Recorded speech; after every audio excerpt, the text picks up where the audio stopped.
जगन्नाथ श्री जगन्नाथ मद्गुरु श्री जगद्गुरु मदात्मा सर्वभूतात्मा तस्मै श्री गुरवे नमः।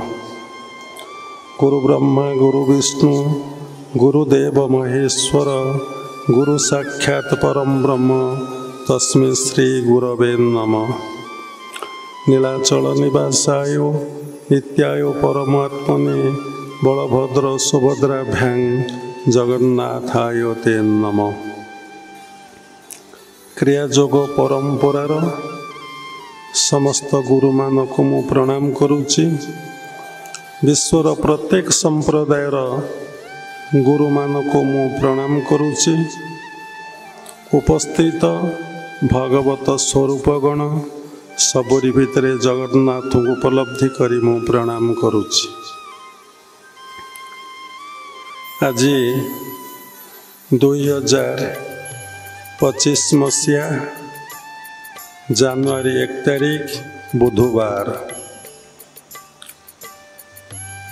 2024 मसीहा सरी जाइए। चाहूँ चाहूँ गोटे वर्ष अतिबाहित हो गला, आमे किंतु जानी पारले नहीं। वर्षटी सीना चलीगला किंतु यही वर्ष भितरे आमे शଯ୍ୟା त्यागरू शଯ୍ୟା को जीवा पर्यंत जो सब कर्म कले तार फल आमको ही भोगिबा को पड़िबो। सेतिपई आमे दायी केही दायी नहंती। आमे जो कर्म कले से कर्म सात्विक कर्म ना राजसिक कर्म ना तामसिक कर्म। समस्ते आपण माने संसार भितरे अछंती। संसार रही आपण जो कर्म करूचंती तापरे राजसिक और तामसिक कर्म। ता सात्विक कर्म नुहे। सात्विक कर्म जदि करूचंती खूब कम समय पाई ही करूचंती।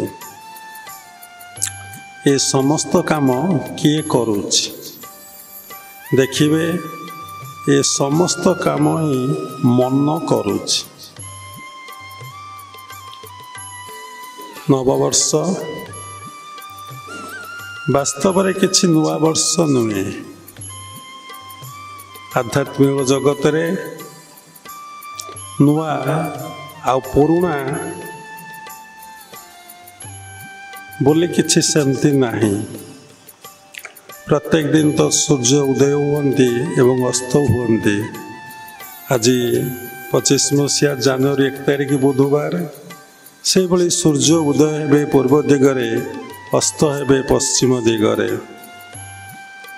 सबुदिन भली से उदय पूर्व दिगरे अस्त मध्य पश्चिम दिगरे। आज नववर्ष बोली सूर्यगण उत्तर उदय दक्षिण रे अस्त जीवे। प्रत्येक दिन सूर्य उदय अस्त हंदी सेमती हेबे। उत्तर दिगरु जेमती शीत दिन रे पवन प्रवाहित हुए से भली पवन प्रवाहित हेब एवं दिनटी किभली भाव में अतिबाहित हो संध्या हो रात्र प्रवेश करिवो आमे जानी परिबा नहीं। किंतु आमे देखिबा जेमती खाउथले सेमती खाइले, जेमती ब्रश करुथले सेमती ब्रश कले, जेमती टॉयलेट जाउथले से भली टॉयलेट गले, जेमती परिश्रा करुथले सेमती कले। जो स्टाइल रे कथबार्ता होतले से स्टाइल रे कथबार्ता हेले। जेमती रोजगार करुथले सेमती रोजगार कले। तले नुआटा कौन है? ये तो सब पुराणा। काली जा होतला आज मध्यता आओ नुआटा कौन? ତେଣୁ ଦେଖନ୍ତୁ ନୂଆ ଏଠି ଅଛି, ଜାଣିବାକୁ ପଡ଼ିବ। ସେଭଳି ଜ୍ଞାନୀ ତତ୍ତ୍ୱଗୁରୁଙ୍କର ସାନ୍ନିଧ୍ୟ ଲାଭ କଲେ ଆପଣ ଜାଣିପାରିବେ ନୂଆ କ'ଣ ପୁରୁଣା କ'ଣ। ଏ ସଂସାରରେ ଯେତେ କାମ ଆପଣ କରୁଛନ୍ତି, 31 ତାରିଖରେ ଯେଉଁ କାମ କରିଥିଲେ 1ରେ ବି ସେଇ କାମ କଲେ, 2ରେ ବି ସେଇ କାମ କରିବେ, 3ରେ ବି ସେଇ କାମ କରିବେ। ଦେଖିବେ ସବୁକିଛି ଏଠି ପୁରୁଣା, କିଛି ନୂଆ ନାହିଁ। ତେଣୁ ନୂଆ କ'ଣ ନିଶ୍ଚିନ୍ତ ଭାବରେ ଅଛି।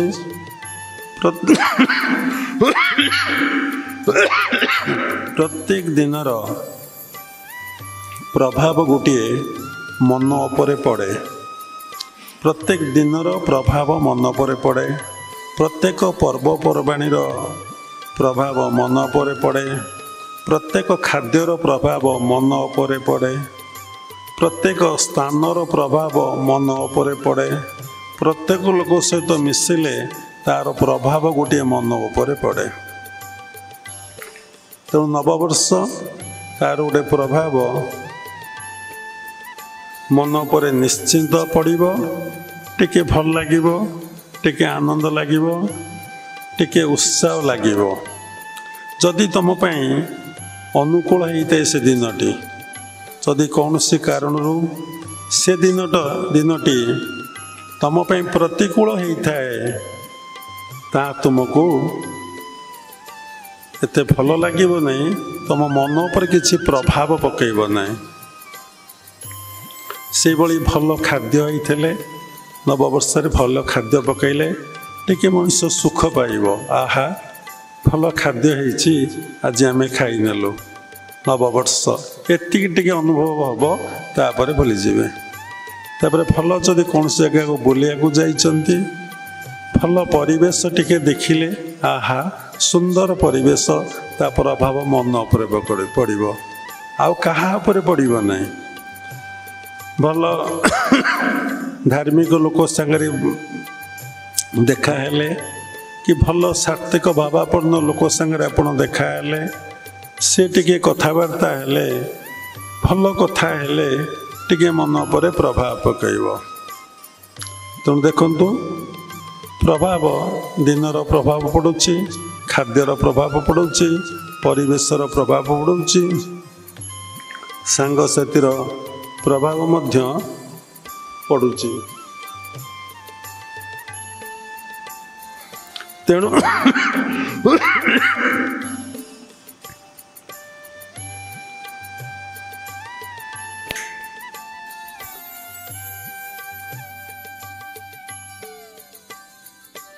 ତେଣୁ ଏସବୁ ପ୍ରଭାବ କାହା ଉପରେ ପଡ଼ିଲା? ସବୁ ପ୍ରଭାବ ଆପଣଙ୍କର ହାତ, ଗୋଡ଼, ପାଟି, ଆପଣଙ୍କର ପେଟ, ଛାତି, ନାକ, କାନ, କାହା ଉପରେ ପଡ଼ିଲା ନାହିଁ। ଏ ସମସ୍ତ ପ୍ରଭାବ ଆପଣଙ୍କର ମନ ଉପରେ ପଡ଼ିଲା। ତେଣୁ ମନକୁ ଯଦି ଭଲ ଲାଗିଲା, ତାହେଲେ ଆମକୁ ନବବର୍ଷ ଭଲ ଲାଗିଲା। ଯଦି ଆମ ମନକୁ ଭଲ ଲାଗିଲା ନାହିଁ, ତାହେଲେ ନବବର୍ଷ ଆମ ପାଇଁ ଭଲ ହେଲା ନାହିଁ। ତେଣୁ ଦେଖନ୍ତୁ, ଏ ସମସ୍ତ କଥା ପୁରୁଣା। ଖାଇବାଟା ବି ପୁରୁଣା, ତାପରେ ପରିବେଶଟା ବି ପୁରୁଣା, ସାଙ୍ଗସାଥି ମଧ୍ୟ ପୁରୁଣା। ନୂଆ ସ୍ଥାନ ଯାକୁ ଦେଖିବାକୁ ଗଲେ ତାକୁ ବି କେବେ ଦେଖିଥିବା, ସେ ମଧ୍ୟ ଆମ ପାଇଁ ପୁରୁଣା। ନୂଆ ବୋଲି ଏଠି କିଛି ନାହିଁ, ପୁଣି ନୂଆ ବୋଲି ଅଛି। ଆମେ ଅନେକ ଥର ଜନ୍ମ ହେଇଛେ, ଅନେକ ଥର ମରିଛେ, ଏଥର ବି ଜନ୍ମ ହେଇଛେ। ଆମେ ନିଶ୍ଚିନ୍ତ ଭାବରେ ମରିବା। ମଲା ପରେ ପୁଣି ଆମେ କ'ଣ କରିବା ନା ଜନ୍ମଗ୍ରହଣ କରିବା। ପୁନରପି ଜନନଂ ପୁନରପି ମରଣଂ ପୁନରପି ଜନନୀ ଜଠରେ ଶୟନଂ। ଜନ୍ମ ହେଲେ ମୃତ୍ୟୁ ନିଶ୍ଚିନ୍ତ, ମୃତ୍ୟୁ ହେଲେ ଜନ୍ମ ମଧ୍ୟ ନିଶ୍ଚିନ୍ତ। ଯେତେବେଳେ ମଣିଷ ମନରୁ କାମନା ବାସନା ସରିଯାଏ ବା କାମନା ବାସନା ଆଉ ମନରେ ନଥାଏ, ସେ ବ୍ୟକ୍ତି ଆଉ ଜନ୍ମଗ୍ରହଣ କରେ ନାହିଁ। ଯେପର୍ଯ୍ୟନ୍ତ ମନରେ ବାସନା ଆଉ କାମନା ଅଛି, ବ୍ୟକ୍ତି ସେ ପର୍ଯ୍ୟନ୍ତ ଜନ୍ମଗ୍ରହଣ କରିବ। ଯେମିତି କର୍ମ କରିଥିବ ସେଇ ଅନୁସାରେ ତାକୁ ଦୁଃଖ ଆଉ ସୁଖ ହିଁ ପ୍ରାପ୍ତି ହେବ। ତେଣୁ ଯେଉଁ ଦୁଃଖ ଆଉ ସୁଖ ପ୍ରାପ୍ତି ହେଉଛି ତାର କାରଣ ହେଉଛି ତାର କର୍ମ। ତେଣୁ ଭାଗବତ ଲେଖା ଅଛି, କର୍ମଟି ସୁଖ ଦୁଃଖ ଦାନ୍ତା, ବିଶ୍ୱ ସଂସାରେ ବଳବନ୍ତା। କର୍ମଟି ଦୁଃଖ ସୁଖ ଦାତା। କର୍ମ ଦୁଃଖ ଦେଉଛି, କର୍ମ ସୁଖ ଦେଉଛି। ଏ ବିଶ୍ୱ ସଂସାରରେ ଅତି ବଳବାନ ହେଉଛି ନିଜର କର୍ମ। ସେଥିପାଇଁ କେହି ଦାୟୀ ନୁହନ୍ତି, ଆମେ ହିଁ ଦାୟୀ। ଏ ଯେତେ କଥା ଆଲୋଚନା ହେଉଛି କି ବାବା ଉପସ୍ଥାପନା କରୁଛନ୍ତି, ଏ ସବୁ କିଛି ନିର୍ଭର କରୁଛି ନିଜର ମନ ଉପରେ। ତେଣୁ ମନକୁ ଆମେ ଚିହ୍ନିନେ, ମନକୁ ଜାଣିନେ, ମନ କ'ଣ ଅନୁଭବ ବା ଉପଲବ୍ଧି କରିନେ, ଆମେ କଥା ପ୍ରସଙ୍ଗରେ କହୁଛେ ଆଜି ମନଟା ବହୁତ ଭଲ ଲାଗୁଛି। ଯଦି ପଚରାଯିବ ତ ମନଟା କ'ଣ ଭଲ ଲାଗୁଛି, କେହି କହିପାରିବେ ନାହିଁ। ମନ କାହାକୁ କହନ୍ତି, କେହି କହିପାରିବେ ନାହିଁ। ମନର ସ୍ଥାନ କେଉଁଠି, କେହି କହିପାରିବେ ନାହିଁ। ମନକୁ କିଭଳି ନିୟନ୍ତ୍ରଣ ଆୟତ୍ତ କରାଯାଏ, ତାକୁ ମଧ୍ୟ କେହି କହିପାରିବେ ନାହିଁ।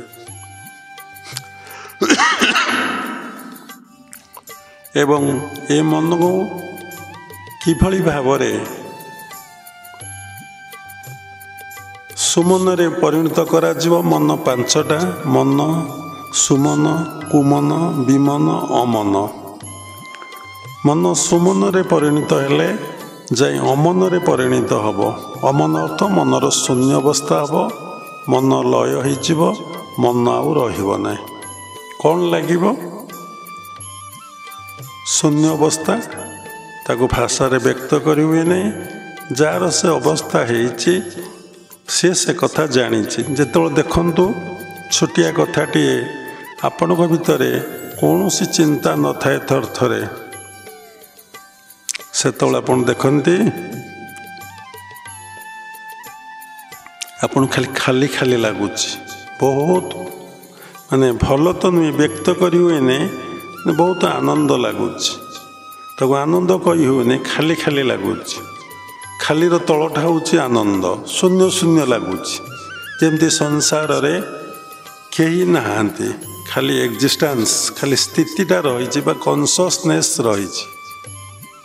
ସେଇ ଅବସ୍ଥାକୁ ଯିବା ପାଇଁ ସାଧୁ ସନ୍ଥମାନେ, ମୁନି ଋଷିମାନେ, ଯୋଗୀମାନେ ତପସ୍ୟା କରନ୍ତି। ଦେଖନ୍ତୁ ସବୁ ଡିପେଣ୍ଡ କରୁଛି ଏଇ ମନ ଉପରେ। ତେଣୁ ସ୍ଥୂଳରେ ଗୋଟିଏ ଆନନ୍ଦ ଅଛି, ସୂକ୍ଷ୍ମରେ ଗୋଟିଏ ଆନନ୍ଦ ଅଛି। ସ୍ଥୂଳରୁ ଯେଉଁ ଆନନ୍ଦ ଆସେ ତାକୁ ଆନନ୍ଦ କୁହନ୍ତିନି। ଯେଉଁ ସୁଖ ଆଉ ଶାନ୍ତି ଆସେ ତାହା ହିଁ କ୍ଷଣିକ, ତା ଆସେ ଆଉ ଚାଲିଯାଏ। ଭଲ ପ୍ରସାଦ ଟିକେ ପାଇଲେ, ଭଲ ପରିବେଶ ଟିକେ ଦେଖିଲେ, ଭଲ ସାଙ୍ଗସାଥି ଦେଖି ଟିକେ କଥାବାର୍ତ୍ତା ହେଲେ, ଭଲ ନୂଆ ଡ୍ରେସ୍ଟେ ପିନ୍ଧିଲେ, ଭଲ ଗାଡ଼ିଟିଏ କିଣିଲେ, ଭଲ ବିଲ୍ଡିଂଟେ କିଣିଲେ, ଟିକିଏ ଶାନ୍ତି ଆଉ ସୁଖ ଲାଗିବ। ତାକୁ ସାଧାରଣ ଲୋକମାନେ କହନ୍ତି କ'ଣ ନା ଟିକେ ଆନନ୍ଦ ଲାଗୁଛି, କିନ୍ତୁ ବାସ୍ତବରେ ଆନନ୍ଦ ନାହିଁ। ଟିକେ ସୁଖ ଲାଗେ, ଟିକେ ଶାନ୍ତି ଲାଗେ। ବିବାହ ହେଲେ, ନବବିବାହିତା ସ୍ତ୍ରୀ ଦେଖିଲେ, ତା ସହିତ ମିଳନ ହେଲେ ଟିକେ ସୁଖ ଆଉ ଟିକେ ଶାନ୍ତି ଲାଗିଲା। କିଛି ଦିନ ପରେ ଦେଖିବେ ଆପଣ ଯାହାଙ୍କଠାରୁ ସୁଖ ଆଉ ଶାନ୍ତି ସ୍ଥୂଳରେ ପାଇଥିଲେ, ଦେଖିବେ ସେଇ ଆପଣଙ୍କୁ ଦୁଃଖ, ଯନ୍ତ୍ରଣା, କଷ୍ଟ ହିଁ ଦେଉଛନ୍ତି। ସେ ଆପଣଙ୍କର ସ୍ଥିରତା ପରିବର୍ତ୍ତେ ଆପଣଙ୍କର ଅସ୍ଥିରତା ହିଁ ଆଣୁଛନ୍ତି।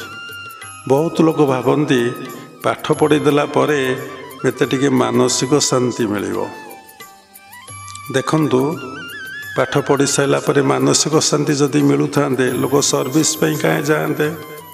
ସର୍ଭିସ୍ କଲା ପରେ ମାନସିକ ଶାନ୍ତି ଯଦି ମିଳନ୍ତା ତାହେଲେ ମ୍ୟାରେଜ୍ କାହିଁ କରନ୍ତେ? ମ୍ୟାରେଜ୍ କଲେ ଯଦି ମାନସିକ ଶାନ୍ତି ମିଳନ୍ତା ତାହେଲେ ପିଲାଛୁଆ କାହିଁ ଜନ୍ମଗ୍ରହଣ କରନ୍ତେ? ଯଦି ପିଲାଛୁଆ ଜନ୍ମ ପରେ ମାନସିକ ଶାନ୍ତି ମିଳୁଥାନ୍ତା ତାହେଲେ ଘର କୋଠା ବାଡ଼ି ଜମି ବ୍ୟାଙ୍କ ବାଲାନ୍ସ କାହିଁ କରନ୍ତେ? ଏତିକ ସବୁ ହେଇସାରିଲା ପରେ ଲୋକ ମାନସିକ ଶାନ୍ତି ମାନସିକ ଆନନ୍ଦ ପାଉନି ବୋଲି ସେ ଖୋଜୁଛି ଏ ଶାନ୍ତି ଆନନ୍ଦ ହିଁ କେଉଁଠି ଅଛି? ବାସ୍ତବରେ ମନ ଖୋଜେ ଶାନ୍ତି ଆଉ ଆନନ୍ଦ।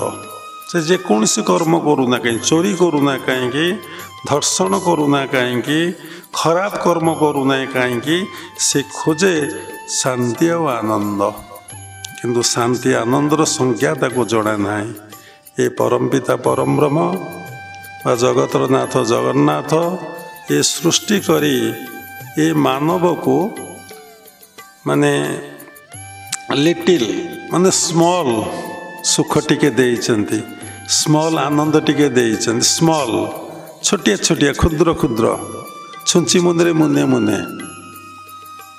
ତାକୁ ଯଦି ନ ଦେଇଥାନ୍ତେ ତାହେଲେ ଏ ସଂସାର ପ୍ରବାହ ଚାଲିନଥାନ୍ତା।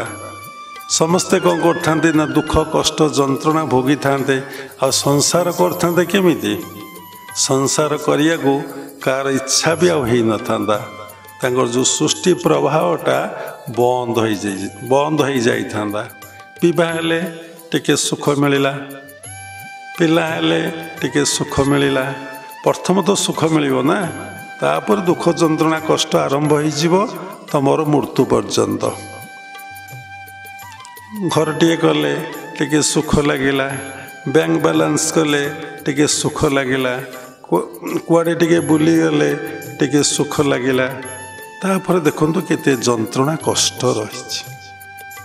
ୟାକୁ କହନ୍ତି କ'ଣ ନା ସ୍ଥୂଳରୁ ଗୋଟେ ସୁଖ ବା ଗୋଟେ ଆନନ୍ଦ ହିଁ ମିଳୁଛି। ସେଇଭଳି ସ୍ଥୂଳ ପରେ ସୂକ୍ଷ୍ମ ଅଛି। ସୂକ୍ଷ୍ମରୁ ଯେଉଁ ଆନନ୍ଦ ମିଳିବ ସେ ଆନନ୍ଦ ମନର ଏକାଗ୍ରତା, ମନର ଲୟ ହେଲେ ମିଳିବ। ଏଇ ସ୍ଥୂଳରୁ ଯେଉଁ ଆନନ୍ଦ ମିଳୁଛି ୟା ମନର ଚଞ୍ଚଳତାରୁ, ଅସ୍ଥିରତାରୁ, ବ୍ୟସ୍ତତାରୁ ହିଁ ମିଳୁଛି। ସୂକ୍ଷ୍ମରୁ ଯେଉଁ ଆନନ୍ଦ ମିଳିବ ସେଠି ସୁଖ ମିଳିବ ନାହିଁ, ଶାନ୍ତି ମିଳିବ ନାହିଁ। ଯେଉଁ ଆନନ୍ଦ ମିଳିବ ସେ ଆନନ୍ଦଟା ମନର ନିବୃତ୍ତି ହେଲେ, ମନର ଏକାଗ୍ରତା ହେଲେ, ମନ ଅମନରେ ପରିଣତ ହେଲେ, ମନ ସୁମନରେ ପରିଣତ ହେଲେ ଯାଇକି ଶାନ୍ତି ଆନନ୍ଦ ମିଳିବ। ଇଏ ଆନନ୍ଦ ଆସିବ ଚାଲିଯିବ। ବିବାହ ହେଇଛ, ଭଲ ସ୍ତ୍ରୀଟିଏ ମିଳିଛି, କାଲି ତାଙ୍କର ଡେଥ୍ ହେଇଗଲା, ରୋଗରେ କି ଆକ୍ସିଡେଣ୍ଟରେ କି କେମିତି କ'ଣ ଡେଥ୍ ହେଇଗଲା, ଗଲା ସରିଗଲା। ଭଲ ପୁଅଟେ ପାଇଛ, ସେ ରୋଗଗ୍ରସ୍ତ ହେଇଗଲା କି ଡେଥ୍ ହେଇଗଲା, କି ବଞ୍ଚି ରହିଲା, ଭଲ ପାଠ ପଢ଼ିଲା ନାହିଁ। ଯଦି ଭଲ ପାଠ ପଢ଼ିଲା ତ ଦୁଷ୍ଟ ହେଲା, କୁକର୍ମରେ ରତ ରହିଲା, ସୁଖ ଆସିବ? ସେମିତି ଗାଡ଼ିଟିଏ କିଣିଛ, ଚାଲୁଛି, କେଉଁଠି ଆକ୍ସିଡେଣ୍ଟ ହେଇଗଲା, ଗଲା। ଜମିବାଡ଼ି କିଣିଛ, ତାକୁ କିଏ ମାଡ଼ି ବସିଲା କି ତାପରେ କେସ୍ ଚାଲିଲା, ଚାଲୁଛି। ଦବ ସେ ଆନନ୍ଦ? ପଇସା ରୋଜଗାର କରିଛ, କିଏ ତୁମକୁ ନେଇ ଚାଲିଯିବ? ଅନେକ ଲୋକଙ୍କର ପଇସା ପଳାଉଛି, ସମ୍ପତ୍ତି ଧନ ପଳାଉଛି। ସାରା ଜୀବନ ତୁମେ ମରିବା ପର୍ଯ୍ୟନ୍ତ ତମ ମନରେ ଗୋଟେ ରେଖାପାତ ହେଇଗଲା, ମୋର ଏତିକି କୋଟି କି ଏତିକି ଲକ୍ଷ ଟଙ୍କା ସେ ମୋର ନେଇଯାଇଛି, କି ମୋ ସ୍ତ୍ରୀଟି ମୋତେ ଏଇଭଳି ବ୍ୟବହାର କରିଛି, କି ମୋ ପୁଅ ମୋତେ ଏଇଭଳି ଦୁଃଖ ଯନ୍ତ୍ରଣା କଷ୍ଟ ଦେଇଛି, କି ମୋର ଏନଭାରମେଣ୍ଟ ମୋତେ ଏଇଭଳି ପନିସମେଣ୍ଟ ଦେଇଛି। ଇଏ ଆସିବ, ପଳେଇବ, ପଳେଇଲା ତ ପଳେଇଲା, କିନ୍ତୁ ଦୁଃଖ ଯନ୍ତ୍ରଣା କଷ୍ଟ ଦେଲା, ସେ କଷ୍ଟଟା ମୃତ୍ୟୁ ପର୍ଯ୍ୟନ୍ତ ରହିଲା। ଭାଗବତରେ ଲେଖା ଅଛି, ସୁତ ତନୟ ଦାରା ଦାସ ଏ ସର୍ବ ବିଜୁଳି ପ୍ରକାଶ, ଏ ପୁଣି ଜାନ୍ତି ନିଜ କର୍ମ ପଥେ ଶୋକ ସନ୍ତାପ ଦେଇ ଚିତେ, ଏହାଙ୍କ ସଙ୍ଗେ ଲାଭ ଏଇ ଏ ଭାବ ମୂଢ଼ ନ ଜାଣେ। କ'ଣ କରାଯିବ? ତାମସିକ ବୃତ୍ତି ଆସୁଛି, ସାତ୍ଵିକ ବୃତ୍ତିର ପ୍ରଭାବ ଯେତେବେଳେ ପଡ଼ୁଛି ସେଟା ଫୋପାଡ଼ି ଦେଉଛି, ରିସିଭ୍ କରିବା ପାଇଁ ମାଇଣ୍ଡ ଚାହୁଁନାହିଁ। ତାର ଯେଉଁ ବୃତ୍ତି ଶୋଇବ, ଖାଇବ, ସମ୍ଭୋଗ କରିବ ଆସୁଛି। ତେଣୁ ମଣିଷ ଭିତରେ ମଣିଷ ସବୁ ଆସୁଛି ନିଜ ମନ ଭିତରେ। ଏଇ ଯେଉଁ ସୂକ୍ଷ୍ମରୁ ଯେଉଁ ବୃତ୍ତି ମିଳୁଛି, ସୂକ୍ଷ୍ମରୁ ଯେଉଁ ଆନନ୍ଦ ମିଳୁଛି ବା ଶାନ୍ତି ମିଳୁଛି, ତାହା କେବେ ଯିବ ନାହିଁ। ସେ ଦିନକୁ ଦିନ ଯଦି ଆପଣ ସାଧନା କରି କରି ଚାଲିବେ, ଦେଖିବେ ସେ ଆପଣଙ୍କୁ ବହୁ ଆନନ୍ଦ ଦେଇ ଦେଇକା ଯିବ। ଆପଣ ଯେତେ ମନର ଭଗବାନ ପାଖରେ ଲୟ ରଖିବେ, ଭଗବାନ ପାଖରେ ମନକୁ ରଖିବେ, ସେଇ ମନ ଆପଣଙ୍କୁ ଶାନ୍ତି ଦେବ, ଆନନ୍ଦ ଦେବ। କେମିତି ନା, ମନ ଯେତେବେଳେ ସବୁଠାରୁ ୱିଡ୍ର ହେବ, ମାନେ ପ୍ରତ୍ୟାହାର ହେବ। ଯେପର୍ଯ୍ୟନ୍ତ ମନ ଆପଣଙ୍କର ପ୍ରତ୍ୟାହାର ନ ହେଇଛି, ମନ ନିବୃତ୍ତି ନ ହେଇଛି, ଆପଣଙ୍କୁ ଆନନ୍ଦ ସୃଷ୍ଟି ହେଇପାରିବ ନାହିଁ। ମନରେ ଯେପର୍ଯ୍ୟନ୍ତ କାମନା ଅଛି, ତମ ଭିତରେ ଆନନ୍ଦ ନାହିଁ। କାମନା ସୁଖ ଦିଏ, କାମନା ଦୁଃଖ ଦିଏ। ସେଥିଲାଗି ବୁଦ୍ଧଦେବ କହିଲେ, କାମନାର ବିନାଶରେ ଦୁଃଖର ବିନାଶ। କାମନା ସୁଖ ଦିଏ। କେମିତି ନା, ମୁଁ ଗୋଟେ ବିବାହ ହେବି, ସମସ୍ତେ କହନ୍ତି ଆମେ ସୁନ୍ଦରୀ ନାରୀଟାକୁ ବା ଝିଅଟାକୁ ବିବାହ ହେବୁ। ଯଦି ତା ଭାଗ୍ୟକୁ ସୁନ୍ଦରୀ ନା ଝିଅଟେ ବା ନାରୀଟେ ମିଳିଗଲା, କାମନା ସୁଖ ଦେଲା। ସେ କାମନା ବି ଦୁଃଖ ଦିଏ। ଯଦି ଭଲ ସ୍ତ୍ରୀଟିଏ ନ ମିଳିଲା, ଦେଖିବାକୁ ସୁନ୍ଦର ନୁହଁ, ସେ କାମନା ଦୁଃଖ ଦେଲା ନା ସୁଖ ଦେଲା? ଭାବିଲ ମୋର ଗୋଟେ ପୁଅଟିଏ ହୁଅନ୍ତା, ପୁଅଟିଏ ହେଲା, ସୁଖ ଦେଲା। ପୁଅଟି ଦୁଷ୍ଟ ହେଲା, ଭଲ ପାଠ ପଢ଼ିଲା ନାହିଁ। କ'ଣ ହେଲା? କାମନା ଦୁଃଖ ଦେଲା ନା ସୁଖ ଦେଲା? ସୁଖ ଦେଲା ଏବଂ ଦୁଃଖ ଦେଲା। ତେଣୁ ସବୁ ସୁଖ ଶାନ୍ତି ଆନନ୍ଦ କିଏ ଦିଏ ନା କାମନା ଦିଏ ନାହିଁ, ନିଷ୍କାମ ଦିଏ। ଏସବୁ ସୃଷ୍ଟି କେଉଁଠି ହେଉଛି? ଦେହ ଭିତରେ, ହାତରେ ନା ଗୋଡ଼ରେ ନା ପାଟିରେ ନା ଜିହ୍ୱାରେ ନା ବ୍ରେନରେ, କେଉଁଠି ହେଉଛି? ଏ ସବୁ କିଛି ସୃଷ୍ଟି ହେଉଛି ତୁମର ମନରେ। ସବୁକିଛି ସୃଷ୍ଟି ହେଉଛି ତୁମର ମନରେ। ତୁମକୁ ଦୁଃଖ ଲାଗିଲା, କେଉଁଠି ଲାଗିଲା? ମନରେ ଲାଗିଲା। ସୁଖ ଲାଗିଲା, କେଉଁଠି ଲାଗିଲା? ମନରେ ଲାଗିଲା। ବା ଶାନ୍ତି ଲାଗିଲା, କେଉଁଠି? ମନରେ। ଅଶାନ୍ତି ଲାଗିଲା, କେଉଁଠି? ମନରେ। କ୍ରିୟା ପ୍ରତିକ୍ରିୟା ହେଲା, କେଉଁଠି ହେଲା? ମନରେ। ଯଦି ତୁମେ ମନକୁ ରୂପାନ୍ତରିତ କରି ଅମନରେ ପରିଣତ କରିଦେଇଥିବ, ତାହେଲେ ତୁମକୁ କିଛି ଲାଗିବ ନାହିଁ। ଯିଏ ନ କରିଥିବ ତାକୁ ହିଁ ସବୁ ଲାଗିବ। ଯାହାର ଭିତରେ କୌଣସି ପ୍ରକାର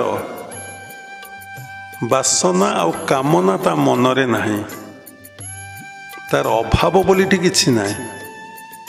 ଅଭାବ ଅଛି? ଯାହା ମନରେ କିଛି ଡିଜାୟାର ନାହିଁ, ବାସନା କହିଲେ ଆପଣମାନେ ବୁଝିପାରିବେନି, କୌଣସି ଡିଜାୟାର ତା ଭିତରେ ନାହିଁ।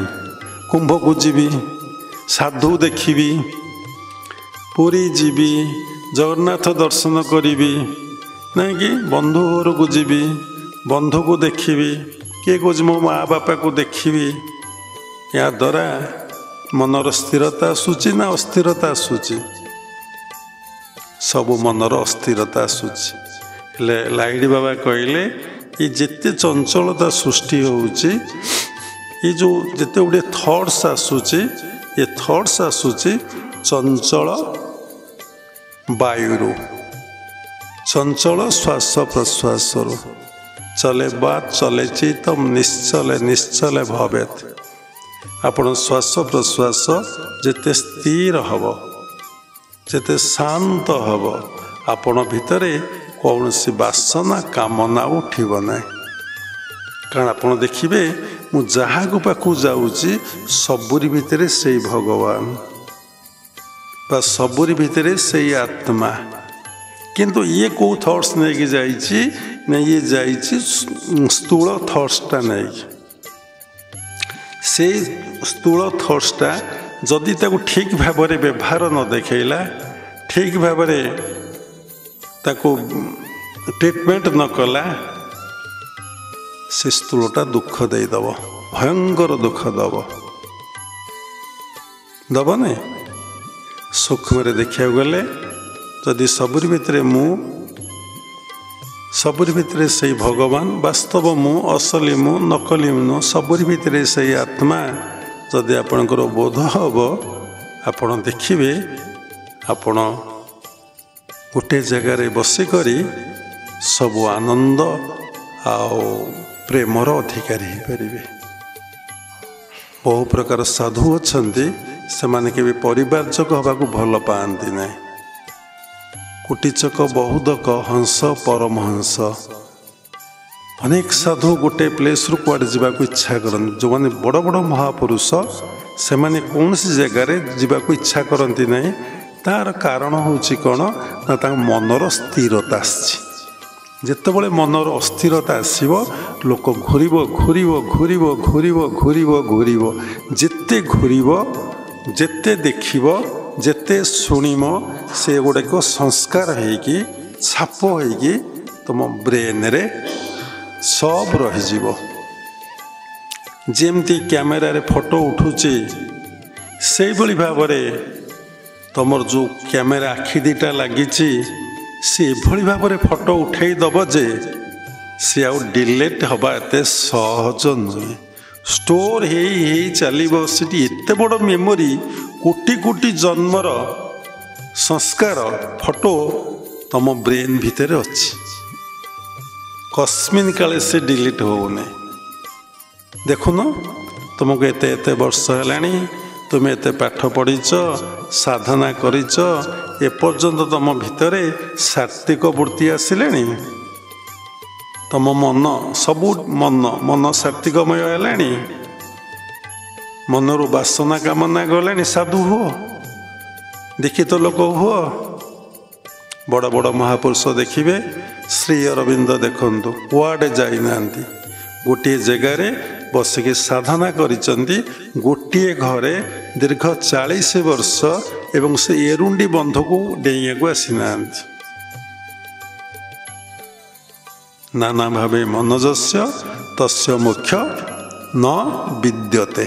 ଯେ ନାନା ଆଡ଼େ ମନ ଦେଲା ସେ କେବେ ତାଙ୍କୁ ଧରିପାରିବ ନାହିଁ। ସେ ବାହାରେ ଖୋଜୁଛି ନା। ଯେପର୍ଯ୍ୟନ୍ତ ବ୍ୟକ୍ତି ନିଜ ଭିତରେ ତାଙ୍କୁ ଖୋଜି ନାହିଁ, କିଏ ଖୋଜିବ? ସବୁରି ମୂଳରେ ସେଇ ମନ। ତେଣୁ ନବବର୍ଷରେ ଆମେ ମନକୁ କେଉଁଠି ରଖିବା ଏ କଥା ବାବା ଉପସ୍ଥାପନା କରୁଛନ୍ତି। ନବବର୍ଷରେ ମନକୁ ଆମେ କେଉଁଠି ରଖିବା? ଯେଉଁଠି ରଖିବା ସବୁ ହିଁ ପୁରୁଣା। ନବବର୍ଷରେ ଏମିତି ଜାଗାରେ ମନକୁ ରଖିବା ପ୍ରକୃତ ନବବର୍ଷ ଆମ ପାଇଁ ହିଁ ହେବ। ତେଣୁ କଥା ଭିତରେ ଅନେକ କଥା ଆସୁଛି, ଏତେ କଥା ଖେଳୁଛି ଯେ ମୋ ମୁଣ୍ଡ ଭିତରେ, ଆମ ମନ ଭିତରେ କେତେ ଉପସ୍ଥାପନା କରିବି। ଦେଖନ୍ତୁ, ଆପଣ ନବବର୍ଷ ପାଳନ କରୁଛନ୍ତି, ସମସ୍ତେ ଖ୍ରୀଷ୍ଟିଆନ ମାନେ ପାଳନ କରୁଛନ୍ତି, ମୁସଲିମ ପାଳନ କରୁଛନ୍ତି, ହିନ୍ଦୁମାନେ ମଧ୍ୟ ପାଳନ କରୁଛନ୍ତି। ସମସ୍ତେ ଭଗବାନଙ୍କର ସନ୍ତାନ। ଧର୍ମ ବୋଇଲେ ଗୋଟିଏ, ଜାତି ବୋଇଲେ ଗୋଟିଏ। ଏସବୁ ମନର ବିଭ୍ରାନ୍ତିରୁ, ରାଜସିକ ତାମସିକ ଭାବରୁ ଭେଦଭାବ ସବୁ ସୃଷ୍ଟି କରାଯାଇଛି। ପ୍ରାୟ ଖ୍ରୀଷ୍ଟିଆନ ମାନେ ନବବର୍ଷ ପରେ ବହୁତ ଇମ୍ପୋର୍ଟାନ୍ସ ଦେଇଥାନ୍ତି, ତଥାପି ସମସ୍ତେ ପାଳନ କରୁଛନ୍ତି। ଆପଣମାନେ ଗୋଟିଏ କଥା ମନେ ରଖନ୍ତୁ, ଆପଣ ନବବର୍ଷ କେହି ପାଳନ କରନ୍ତୁ ନାହିଁ। ନବବର୍ଷ ଆପଣଙ୍କୁ କେମିତି ପାଳୁଛି ଆପଣ ଦେଖନ୍ତୁ। ନବବର୍ଷ ଆପଣ ପାଇଁ କ'ଣ ଘଟଣା ଘଟଉଛି, କି ପ୍ରକାର ଇନସିଡେଣ୍ଟ କରୁଛି, କ'ଣ ଆପଣଙ୍କୁ ଉପହାର ଦେଉଛି ଆପଣ ଦେଖନ୍ତୁ। ଆପଣ ନବବର୍ଷକୁ ଉପହାର ଦିଅନ୍ତୁ ନାହିଁ। କଥାଟା ବୁଝିପାରୁଛନ୍ତି? ଏତେ ବର୍ଷ ଆମେ ନବବର୍ଷ ପାଳନ କଲେ, ଫଙ୍କସନ୍ କଲେ, ଖାଇବା ପିଇବା କଲେ, ଧ୍ୟାନ କଲେ, ସତ୍ସଙ୍ଗ କଲେ, ଭଜନ କଲେ, କୀର୍ତ୍ତନ କଲେ। ଗୋଟେ ଦିନଟାକୁ ଆମେ ଆମୋଦ ପ୍ରମୋଦରେ କାଟିଦେବା ପାଇଁ ସମସ୍ତେ ଶଯ୍ୟା ତ୍ୟାଗରୁ ଶଯ୍ୟାକୁ ଯିବା ପର୍ଯ୍ୟନ୍ତ ଚେଷ୍ଟା କରନ୍ତି ପ୍ରାୟ ଲୋକ। ହାପି ନ୍ୟୁ ଇୟର କୁହନ୍ତି, ସବୁ ବିଭିନ୍ନ ମେସେଜ ସବୁ ଛାଡ଼ନ୍ତି। ନବବର୍ଷର ଅଭିନନ୍ଦନ କିଏ ଓଡ଼ିଆରେ କହନ୍ତି, କିଏ ଇଂଲିଶରେ କହନ୍ତି, କିଏ ବି ହିନ୍ଦୀରେ କୁହନ୍ତି। ଆପଣ ସାଇଲେନ୍ସ ରହି ଦେଖନ୍ତୁ। ଆପଣ ସାଧକ, ଆପଣ ଗୁରୁ ଆଶ୍ରିତ ହେଇଛନ୍ତି, ଜ୍ଞାନୀ ଆଉ ତତ୍ତ୍ୱଗୁରୁଙ୍କର ସନ୍ଧାନ ପାଇଛନ୍ତି। ଆପଣ ଦେଖନ୍ତୁ ନବବର୍ଷ ଆପଣ ପାଇଁ କ'ଣ କରୁଛି। ତାକୁ କହନ୍ତି ସାକ୍ଷୀ ଭାବରେ ଆପଣ ଦେଖନ୍ତୁ। ଯଦି ଆପଣ ନବବର୍ଷଟାକୁ ପାଳନ କଲେ ଆପଣ ସାଧକ ନୁହନ୍ତି କି ସାଧିକା ନୁହନ୍ତି। କାହିଁକି ନା ଆପଣ ମନରେ କର୍ତ୍ତା ଭାବଟା ଆସିଲା। ବୁଝି ହେଉଛି? ଯଦି ଆପଣ ମନରେ କର୍ତ୍ତା ଭାବ ନଥିବ ଆପଣ କିଛି ପାଳନ କରିବେ? କିଛି କରିବେ? ଆନନ୍ଦରେ ବସି ଆପଣ ଦେଖିବେ ଏ ଦିନଟି କିଭଳି ଭାବରେ ମୋ ପାଇଁ ଘଟିଲା। ଦେଖନ୍ତୁ ଆପଣ ଭିତରେ କିଏ ଥିବାରୁ ଆପଣ କଥା କହୁଛନ୍ତି, ଆପଣ ଭିତରେ କିଏ ଥିବାରୁ ଶୁଣୁଛନ୍ତି। ଏ ଶରୀର ଶୁଣୁଛି? ଏ ପୂଜ ରକ୍ତ ମାଂସ ହାଡ଼ ମଳମୂତ୍ର କୁର୍ମୀ ବିଷ୍ଠାର ଶରୀର ଶୁଣୁଛି? ଶୁଣୁଛି? ଆପଣ ଭିତରେ ସେ ଆତ୍ମା ହିଁ ଶୁଣୁଛନ୍ତି, ସେ ଆତ୍ମା ହିଁ କହୁଛନ୍ତି। ଯେଉଁ ଆତ୍ମା ଆପଣ ଭିତରେ କହୁଛି, ଯେଉଁ ଆତ୍ମା ହିଁ ଶୁଣୁଛି, ସେ ଆତ୍ମାର ନୂଆ ପୁରୁଣା ଅଛି? ଲେଖା ହେଇଛି? ଆତ୍ମାର ନୂଆ କ'ଣ ପୁରୁଣା କ'ଣ ଲେଖା ଅଛି? କେଉଁଠି ପଢ଼ିଛନ୍ତି? ଆତ୍ମାର କେଉଁ ଜାତି ଅଛି? ଏ ଆତ୍ମାଟା ବ୍ରାହ୍ମଣ, ଏ କ୍ଷତ୍ରିୟ, ଏ ବୈଶ୍ୟ, ଏ ଶୂଦ୍ର ଲେଖା ହେଇଛି? ଆତ୍ମାର ଏଇ ଜାତି ଲେଖା ହେଇଛି? ତାହେଲେ ଜାତି କାହାର? ସବୁ ଏ ଶରୀରର ମନର, ସବୁ ମନର। ତା ମନ କହିଲା ବ୍ରାହ୍ମଣ, ସେ ହେଇଗଲା ବ୍ରାହ୍ମଣ। ତା ମନ କହିଲା କ୍ଷତ୍ରିୟ, ସେ ହେଇଗଲା କ୍ଷତ୍ରିୟ। ତା ମନ ହେଇଗଲା ବୈଶ୍ୟ, ସେ ହେଇଗଲା ବୈଶ୍ୟ। ତା ମନ ହେଇଗଲା ଶୂଦ୍ର, ସେ ହେଇଗଲା ଶୂଦ୍ର। ତା ମନ ହେଇଗଲା ହୀନ, ସେ ହେଇଗଲା ହୀନ। ଦେଖନ୍ତୁ ସବୁକିଛି ମନ ଉପରେ ହିଁ ନିର୍ଭର କରୁଛି। ତେଣୁ ଆତ୍ମାର ଜାତି ନାହିଁ, ଆତ୍ମାର ବୟସ ନାହିଁ। ଆତ୍ମା ନିର୍ଦ୍ଦିଷ୍ଟ ପର୍ଟିକୁଲାର ଗୋଟେ ସ୍ଥାନରେ ଅବସ୍ଥାପନ କରୁଛି କି? ଯିଏ ସର୍ବବ୍ୟାପୀ, ସବୁଠି ସବୁ ସ୍ଥାନରେ ପରିପୂର୍ଣ୍ଣ ହେଇକି ଅଛନ୍ତି, ସେ ତ ଆତ୍ମା ନା।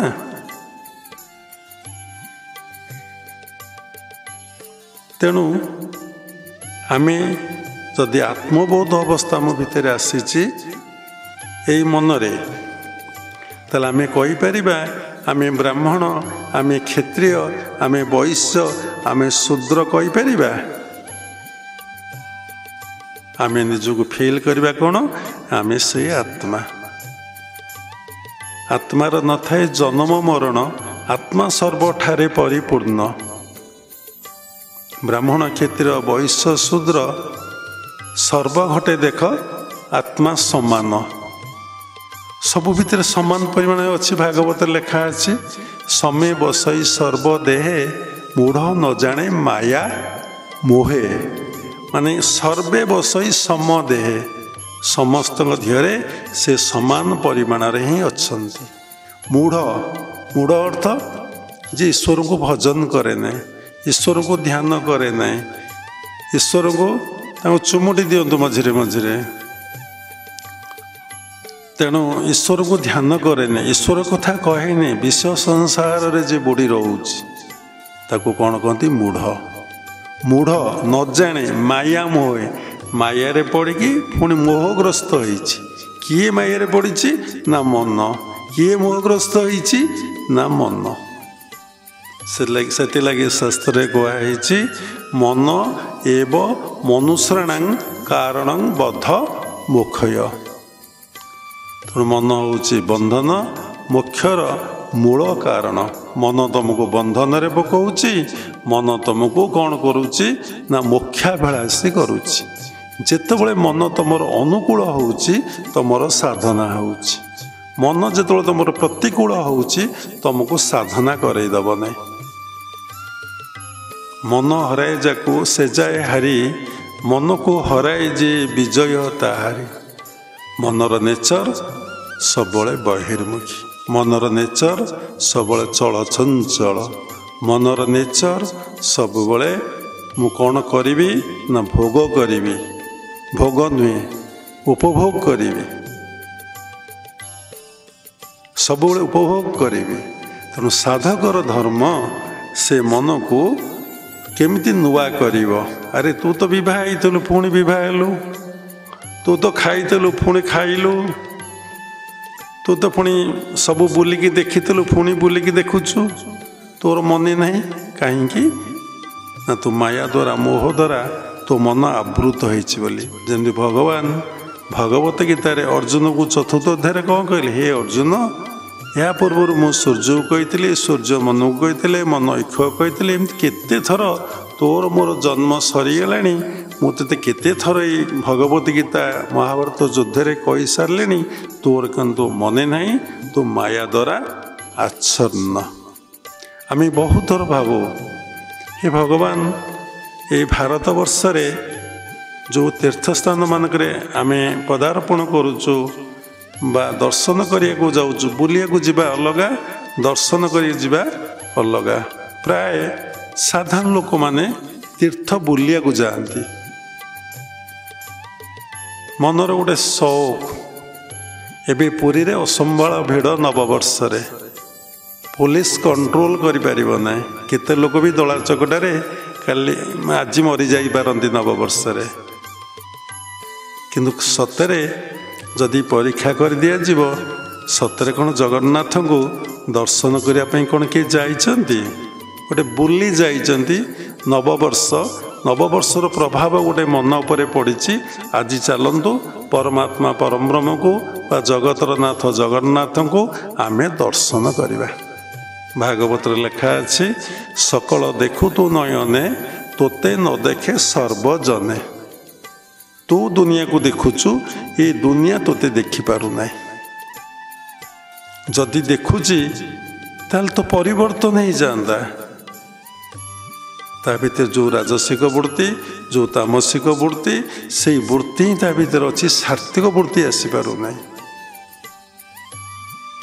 ପ୍ରଭୁ ଚିନ୍ତା ଚେତନାରେ ସେ ଦିନଟି କାଟି ପାରିଲା ନାହିଁ, କାଟିବାକୁ ବି ଚାହୁଁନାହିଁ, ଜଷ୍ଟ ବୁଲି ଯାଇଛି। କିନ୍ତୁ ଯେଉଁମାନେ ମହତ ଆତ୍ମା, ଯେଉଁମାନେ ସାତ୍ତ୍ୱିକ ଭାବାପନ୍ନ ବିଶୁଦ୍ଧ ସାତ୍ତ୍ୱିକ ଜୀବନ କାଟୁଛନ୍ତି, ସେମାନେ କ'ଣ କରନ୍ତି ନା ଦର୍ଶନ କରିବାକୁ ଯାଆନ୍ତି। ସେମାନେ ବୁଲି ଯିବାକୁ ଯାଆନ୍ତି ନାହିଁ। ତୀର୍ଥ କରିଗଲେ ଅନେକ ନିୟମ କାନୁନ ଅଛି। ତୀର୍ଥ କରିଗଲେ ତମ ଲକ୍ଷ୍ୟ ଥବ ଏ ତୀର୍ଥର ମୁଖ୍ୟ ଦେବତା କିଏ, ଦେବୀ କିଏ, ମୁଁ ତାଙ୍କ ନିକଟରେ ପୂଜା କରିବି, ତାଙ୍କର ନାମକୁ ଜପ କରିବି, ତାଙ୍କୁ ଧ୍ୟାନ କରିବି। ସେଇ ତୀର୍ଥ, ପ୍ରତ୍ୟେକ ତୀର୍ଥ ଦେଖିବେ ପ୍ରାୟ ନଦୀ କୂଳରେ ଅବସ୍ଥିତ। କେବଳ ଜଗତର ନାଥ ଜଗନ୍ନାଥ ସେ କ'ଣ କରୁଛନ୍ତି ନା ମହୋଦଧି କୂଳରେ ଅବସ୍ଥାପନ କରିଛନ୍ତି। ଆପଣ ବଦ୍ରୀନାଥ ଯିବେ, ଆପଣ ଦେଖିବେ ଅଲକାନନ୍ଦା କୂଳରେ ଭଗବାନ ବିଷ୍ଣୁ। ଆପଣ ଦ୍ୱାରିକା ଗଲେ ଦେଖିବେ ସମୁଦ୍ର ମହୋଦଧି ଦେଖିବେ। ଆପଣ ଯୁଆଡ଼େ ଯାଆନ୍ତୁ ସମୁଦ୍ର ନଦୀରେ ପ୍ରଭୁ କୂଳରେ ପ୍ରଭୁ ଅବସ୍ଥାପନକୁ, ସେଇ ପବିତ୍ର ତୀର୍ଥରେ ସ୍ନାନ କରିବା କଥା। ସ୍ନାନ କଲେ କ'ଣ ମନ ପବିତ୍ର ହେଇଯାଏ?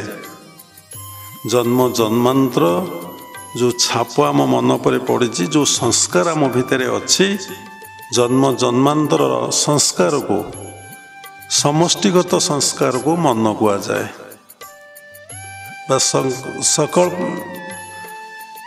ସଂକଳ୍ପ ବିକଳ୍ପ ବୃତ୍ତି ଗୁଡ଼ାକୁ ମନ କୁହାଯାଏ। Combination of the thoughts is mind. ଯେଉଁ ଜନ୍ମ ଜନ୍ମାନ୍ତରର ଯେବେଠାରୁ ପରମାତ୍ମା ପରବ୍ରହ୍ମ ଠାରୁ ଆମେ ଅଲଗା ହେଇଛେ, ସେବେଠାରୁ ସତଗୁଣ ରଜଗୁଣ ତମଗୁଣରେ ଆମେ ବାନ୍ଧି ହେଇ ଯେଉଁ କର୍ମମାନ କରିଛେ, ସେ କର୍ମମାନ ଆମର ସଂସ୍କାର ରୂପରେ ମିଡ୍ ବ୍ରେନ୍ରେ ସଞ୍ଚିତ ଅଛି। ତାକୁ କ'ଣ କରାଯାଉଛି ନା ଚିତ୍ତ କୁହାଯାଉଛି ବା ମନ କୁହାଯାଉଛି। ସେଇଟା ଆମ ଭିତରେ ଅଛି, ଆମେ ତାକୁ ଭୋଗ କରିବାରେ ଲାଗିଛେ। ତାର କ୍ଷୟ ହେବାର ନାହିଁ। କାହିଁକି ସେ କ୍ଷୟ ହେଉନାହିଁ? ନା ବ୍ୟାଙ୍କରେ ଟଙ୍କା ଅଛି, ଖର୍ଚ୍ଚ କରିଦେଲେ ସିନା ସରିଯିବ। ଯଦି ପୁଣି ବ୍ୟାଙ୍କରେ ଟଙ୍କା ଡିପୋଜିଟ୍ ନ କରିବା ତାହେଲେ ଖର୍ଚ୍ଚ କରିଦେଲେ ସରିଯିବ। ଆମେ ପୁଣି କ'ଣ କରୁଛେ ନା ଡିପୋଜିଟ୍ କରିଦେଉଛେ। ସରିବ କେଉଁଠୁ? କିଏ ଡିପୋଜିଟ୍ କରୁଛି ନା ତୁମ ଭିତରେ କର୍ତ୍ତା ଭାବ ବା ତୁମ ମନଟି କର୍ତ୍ତା ହେଇକି ଡିପୋଜିଟ୍ କରୁଛି। ତେଣୁ ଯଦି ନବବର୍ଷରେ ମନକୁ ନୂଆ କରି ଗଢ଼ି ତୋଳିବେ, ମନକୁ ନୂଆ କ'ଣ ବୁଝିକି ଯଦି ମନକୁ ଆପଣ ଅଫର କରିବେ, ସମର୍ପଣ କରିବେ, ଆପଣଙ୍କର ଡିପୋଜିଟ୍ ଆଉ ହେବ ନାହିଁ। ଯାହା ଅଛି ତାହା ଆପଣଙ୍କର ସରିବାରେ ଲାଗିବ। ତେଣୁ ମନକୁ ଚିହ୍ନିବା, ମନକୁ ଜାଣିବା, ମନକୁ ଉପଲବ୍ଧି କରିବା, ମନକୁ ଅନୁଭବ କରିବା, ଆଉ ମନକୁ ଅମନରେ ପରିଣତ କରିବା ଏତେ ସାଧାରଣ କଥା ନୁହେଁ। ତେଣୁ ନବବର୍ଷ ଆପଣ କେବେ ପାଳନ କରନ୍ତୁ ନାହିଁ। ଆପଣ ଦେଖନ୍ତୁ ନବବର୍ଷ ଆପଣ ପାଇଁ କ'ଣ କ'ଣ କରୁଛି, କି ଉପହାର ଦେଉଛି। ସ୍ୱତଃପ୍ରବୃତ୍ତ ସ୍ପଣ୍ଟାନିୟସ୍। ଆପଣ କିଛି ବି ଭାବନ୍ତୁ ନାହିଁ, କିଛି ବି ଚିନ୍ତା କରନ୍ତୁନି ଆଜି ନବବର୍ଷ ବୋଲି। ଯେମିତି ପ୍ରତ୍ୟେକଟି ଦିନ ଆପଣ ପାଇଁ ସମାନ ରହୁ। ଭଗବାନଙ୍କ ସୃଷ୍ଟିରେ ଯେଉଁ ନିୟମ ଅଛି, ସେ ନିୟମ ଯାହା ଅଛି ତାହା ହିଁ ପାଳନ ହଉ। କହିଲି ଗୋଟିଏ କଥା, ଆତ୍ମାର କ'ଣ ନବବର୍ଷ ଅଛି? ଆତ୍ମାର କ'ଣ ଜନ୍ମ ଅଛି? ଆତ୍ମାର କ'ଣ ମୃତ୍ୟୁ ଅଛି? ଆତ୍ମାର କ'ଣ ବୟସ ଅଛି? ଆତ୍ମାର କ'ଣ ଜାତି ଅଛି? ଆତ୍ମାର କ'ଣ ଉପାଧି ଅଛି? ଆତ୍ମାର କିଛି ଅଛି? ତେଣୁ ଆମେ ଯେପର୍ଯ୍ୟନ୍ତ ଆତ୍ମବୋଧ ଅବସ୍ଥାରେ ନ ଅଛେ, ତେଣୁ ଆମ ପାଇଁ ନବବର୍ଷ ବୋଲି ଗୋଟେ କିଛି ନାହିଁ। ଯେଉଁ ନବବର୍ଷ ଆମ ପାଇଁ ଅଛି ସେଇଟା ହେଉଛି କ'ଣ ନା ସ୍ଥୂଳ ନବବର୍ଷ। ସେ ଆସିବ, ଯିବ ଏବଂ ସୁଖ ଦୁଃଖ ଦୁଇଟା ଦେବ। ଯଦି ଆମେ ସୁଖ ନବବର୍ଷ ପାଳନ କରିବା ତାହେଲେ ଆମେ ଆନନ୍ଦ ପାଇବା। ସେ ଆନନ୍ଦ ଡେ ବାଇ ଡେ ବଢ଼ି ବଢ଼ି ବଢ଼ି ବଢ଼ି ବଢ଼ି ବଢ଼ି ବଢ଼ି ବଢ଼ି ଚାଲିବ। ସେ ଆନନ୍ଦ କେତେବେଳେ କ୍ଷୟ ହେବ ନାହିଁ। ପୁଣି ସୁଖର ସାଧନା କରି ଆପଣ କାରଣକୁ ଯିବେ, ପୁଣି ମହାକାରଣକୁ ଆପଣ ଯିବେ। ତେଣୁ ଏଇ ନବବର୍ଷରେ ଆମେ ମନକୁ କେଉଁଠି ରଖିବା?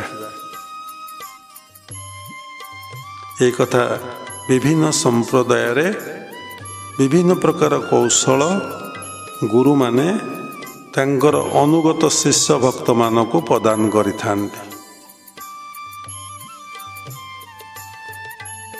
କିନ୍ତୁ ବାସ୍ତବରେ ଦୀକ୍ଷା ନେଲେ ତ କେହି ଶିଷ୍ୟ ହୁଏ ନାହିଁ। ଯେ ଗୁରୁଙ୍କ ସାନ୍ନିଧ୍ୟରେ ବସି ପାଠ କରେ, ଦୀକ୍ଷା ପରେ ଶିକ୍ଷା ଲାଭ କରେ, ଗୁରୁଗତ ପ୍ରାଣ ହୁଏ, ଗୁରୁଙ୍କ ନିକଟରେ ନିଜକୁ ସମର୍ପଣ କରିଦିଏ, ସେତେବେଳେ ସେ କ'ଣ ହୁଏ ନା ଶିଷ୍ୟ ହୁଏ। ମନରେ ଏଠି ପ୍ରଶ୍ନ ଉଠେ, କିଏ ଗୁରୁଗତ ପ୍ରାଣ ହେବ? କିଏ ସମର୍ପଣ କରିବ? କିଏ ଶିକ୍ଷା ଲାଭ କରିବ? ଦେଖିବେ ସବୁରି ମୂଳରେ ସେଇ ମନଟା। ମନ କହିବାରୁ ଆପଣମାନେ ଆଶ୍ରମକୁ ଆସିଛନ୍ତି। ମନ କହିଲେ ଆପଣ ବସି ଶୁଣୁଛନ୍ତି। ମନ କହିଲେ ଆପଣ ସାଧନା କରିବେ। ମନ କହିଲେ ଆପଣ ଦକ୍ଷିଣା ଦେବେ। ମନ କହିଲେ ଉଠି ପଳେଇବେ। ଶୁଣୁଛନ୍ତି, ସେଇଠି ବସିକି କେତେ କଥା ମଧ୍ୟ ମନ ମଧ୍ୟରେ ବିଚାର କରୁଛନ୍ତି। ଯେପର୍ଯ୍ୟନ୍ତ ବିଚାର ଅଛି ସେ ପର୍ଯ୍ୟନ୍ତ ଦୁଃଖ ଆଉ ସୁଖ ରହିଛି, ଭାବ ଅଭାବ ରହିଛି, ଭଲ ମନ୍ଦ ରହିଛି। ଯେପର୍ଯ୍ୟନ୍ତ ମନ ନାହିଁ ଆମ ଭିତରେ, ଆମେ ଆତ୍ମାରେ ଅବସ୍ଥାପନ କରିଗଲେ ଆମର କିଛି ନାହିଁ। ଜଣେ ଆତ୍ମଜ୍ଞାନୀର କେତେବେଳେ ଦୁଃଖ ଆଉ ସୁଖ ନଥାଏ। ଦୁଃଖ ଆଉ ସୁଖ ନଥାଏ ଯେ ବାସ୍ତବରେ ଆତ୍ମଜ୍ଞାନୀ। ତେଣୁ ଆମକୁ ମନ କେମିତି ଗୁରୁଙ୍କର ସାନ୍ନିଧ୍ୟ ଲାଭ କରିବ, ମନ କେମିତି ନିଜକୁ ସମର୍ପଣ କରିବ, ମନ କିଭଳି ଗୁରୁଗତ ପ୍ରାଣ ହେବ, ये साधारण कथा नुहे, सहज कथा नुहे। जदि 1000 डिसाइपल दीक्षा नियंती, गोटे डिसाइपल से उत्तीर्ण हो पारे न हो पारे। एक भगवत गीतार भगवान सुंदर भावरे सप्तम अध्याय 3 नंबर श्लोक कहते। बाबा बहुत थर उपस्थापना करिसेंती। थरे नुहे, निज लाइफ रे आपण समीक्षा करी देखंतु। आपण गुरुदेव जो उपदेश देवे मन को उद्धार करिया पय, मनर मुक्ति मुख्य अवस्था प्राप्ति पाए, असली नकली मुरु असली मुँह को आसवा ये मन को अमन रे परिणत करदे, शून्य रे परिणत करदे। आपण केबे चेष्टा करिसेंती कि प्रयास करिछि कि मन केबे करि नै। कहूली बड़ बड़ महापुरुष रमण महर्षि देखंतु। गोटे महापुरुष अरविंद कथार कथा रहीगला। रमण महर्षि देखंतु गोटे गुंफारे 40 वर्ष बसिले, पुणी विवाह नांती, कुआडे बुली नांती, कुआडे जाई नांती। अष्टम क्लास रो भाईर पदे कथारे गोटे माड़े गोटे गुंफारे 40 वर्ष मौन होइकी बसिले, सबकिछि भूली गले। जदि से साधना न करते रमण महर्षि बोली कहीं कही न था।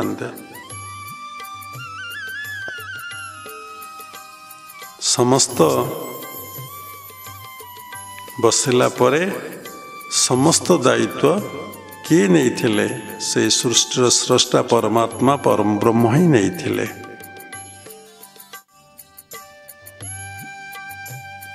रामकृष्ण परमहंस देखंतु गोटे गछ मूल पंचवटी गंगा कूल जो पंचवटी दक्षिणेश्वर 12 वर्ष उल्लग्न हो बसी तपस्या कले। किए कला? से मन कला। तथापि निर्विकल्प समाधिस्थ अवस्था लाभ करें नहीं। भल भाव परमात्मा परम ब्रह्म को उपलब्धि अनुभव करें नहीं। बहुत लोक देखिए साधक साधिका जेनराल लोक कथा नुहति, से माने भावुचंती ठाकुर यही मूर्ति भितर विद्यमान। ता भी सत्य। ईश्वर सर्वभूतानां ये संसार रे कौन सी कथा मिछ नहीं, सबु सत्य। कहीं ना सबु परमात्मा परम ब्रह्म ठारू सृष्टि होइछि। ये सृष्टिटा भगवान केवल मायारू मायारे चलुची, मायारे प्रतिष्ठित होइछि। मायारे मायारू ये सृष्टिटा होइछि। आपण जोटी जहाँ देखंतु सबु किछि माया। Everything is maya, everything is illusion. Bhagavat रे उल्लेख अछि। बाबा अनेक थर उपस्थापना करिसेंती। जेते उद्धव शुणुतु करने, जियबा देखुतु नयने, ये सर्व सत्य नुहे किछि, केवल माया मात्र लखी। कहीं भगवान माया करे सृष्टि कले। जदि माया करी सृष्टि प्रवाह न करि थान्ते ताले सृष्टि प्रवाह केबे चली न थान्ता। केबे सृष्टि प्रवाह ये संसार क्रियाशील ही न थान्ता। ये संसार चंचल चलचंचल ही न थान्ता। तांकर जो इच्छा मु एक अनेक हेबी, अहं बहुश्याम, मु एक अनेक हेबी। कहीं ना टिके लीला करिया पाई। गोटे मुहूर्त लीला रे केते जुग चली, केते कल्प चली जीवो। तेणु आमको कौन करिया पड़िबो? ने मन को तांको पाखरे देई साधना करी करी करी करी चलिले सी कौन करिवे ना कृपा करिवे, से आशीर्वाद करिवे, से दया दया कहले भूल। तेणु से कृपा करिवे। तुम्हें ତାଙ୍କ ସୃଷ୍ଟିରେ ମାୟା ଭିତରେ ତୁମେ ତାଙ୍କୁ ଜାଣିବ। ମାୟା ଭିତରେ ତୁମେ ତାଙ୍କୁ ଜାଣିବ। ସବୁ ମାୟା ଭିତରେ ତୁମେ ତାଙ୍କୁ ଜାଣିବ। ଗୋଟେ ପଦ ଭାଗବତରେ ଅଛି, ନିରତେ ଥାଇ ପରହିତେ ଈଶ୍ୱର ମାୟା ଜାଣି ଚିତ୍ତେ। ନିରତେ ଥାଇ ପରହିତେ, ପର ଆପଣାର କିଛି ନାହିଁ। ଜଣେ ଆତ୍ମଜ୍ଞାନୀର ପର ଆପଣା କିଛି ନାହିଁ। ସେ ଯାହା କରେ ସବୁ ନିଜ ପାଇଁ କରେ। କାହାକୁ ଗାଳି ଦେଲା, ନିଜକୁ ଗାଳି ଦେଇଛି। କାହାକୁ କମେଣ୍ଟ ଲେଖୁଛି ଅଶ୍ଳୀଳ ଭାଷାରେ ଗୁରୁ ଭଗବାନଙ୍କୁ, ସେ ନିଜ ପାଇଁ ଲେଖୁଛି।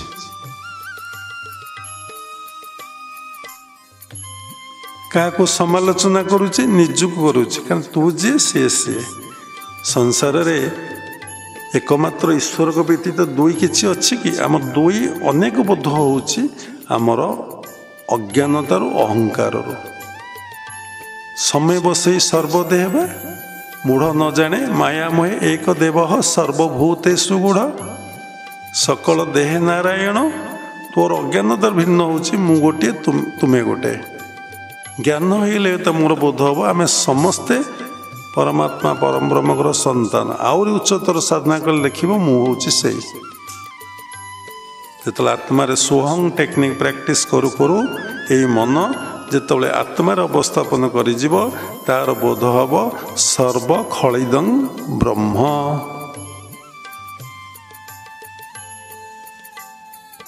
ଖାଲି ଆପଣମାନେ ଶୁଣୁଛନ୍ତି, ମାନସିକ ସ୍ତରର ଗୋଟିଏ ଗୋଟିଏ ଅବସ୍ଥା।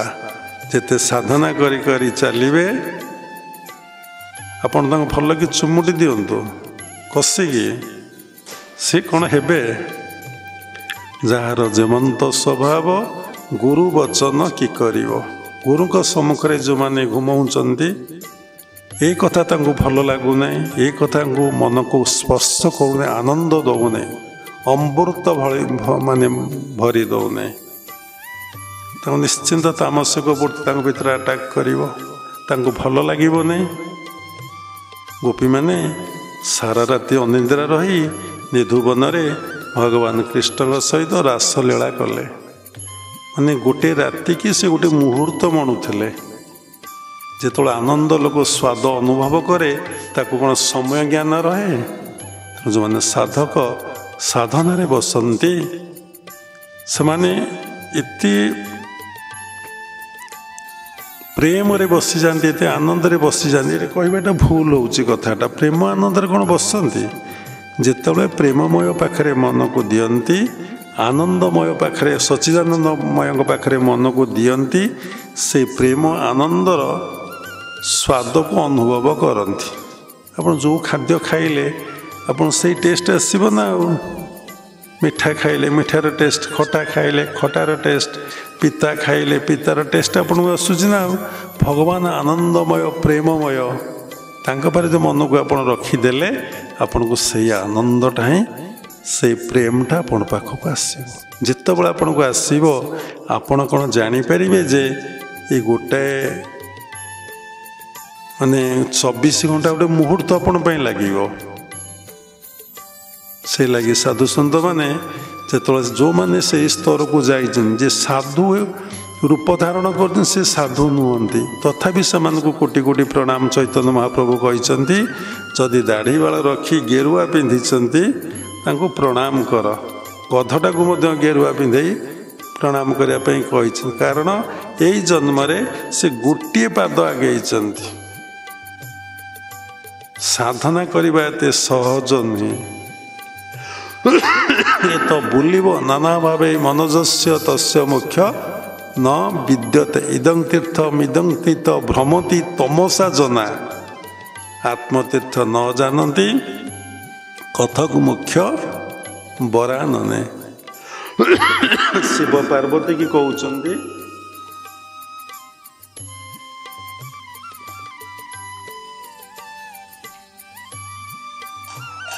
ଏ ତୀର୍ଥକୁ ସେ ତୀର୍ଥକୁ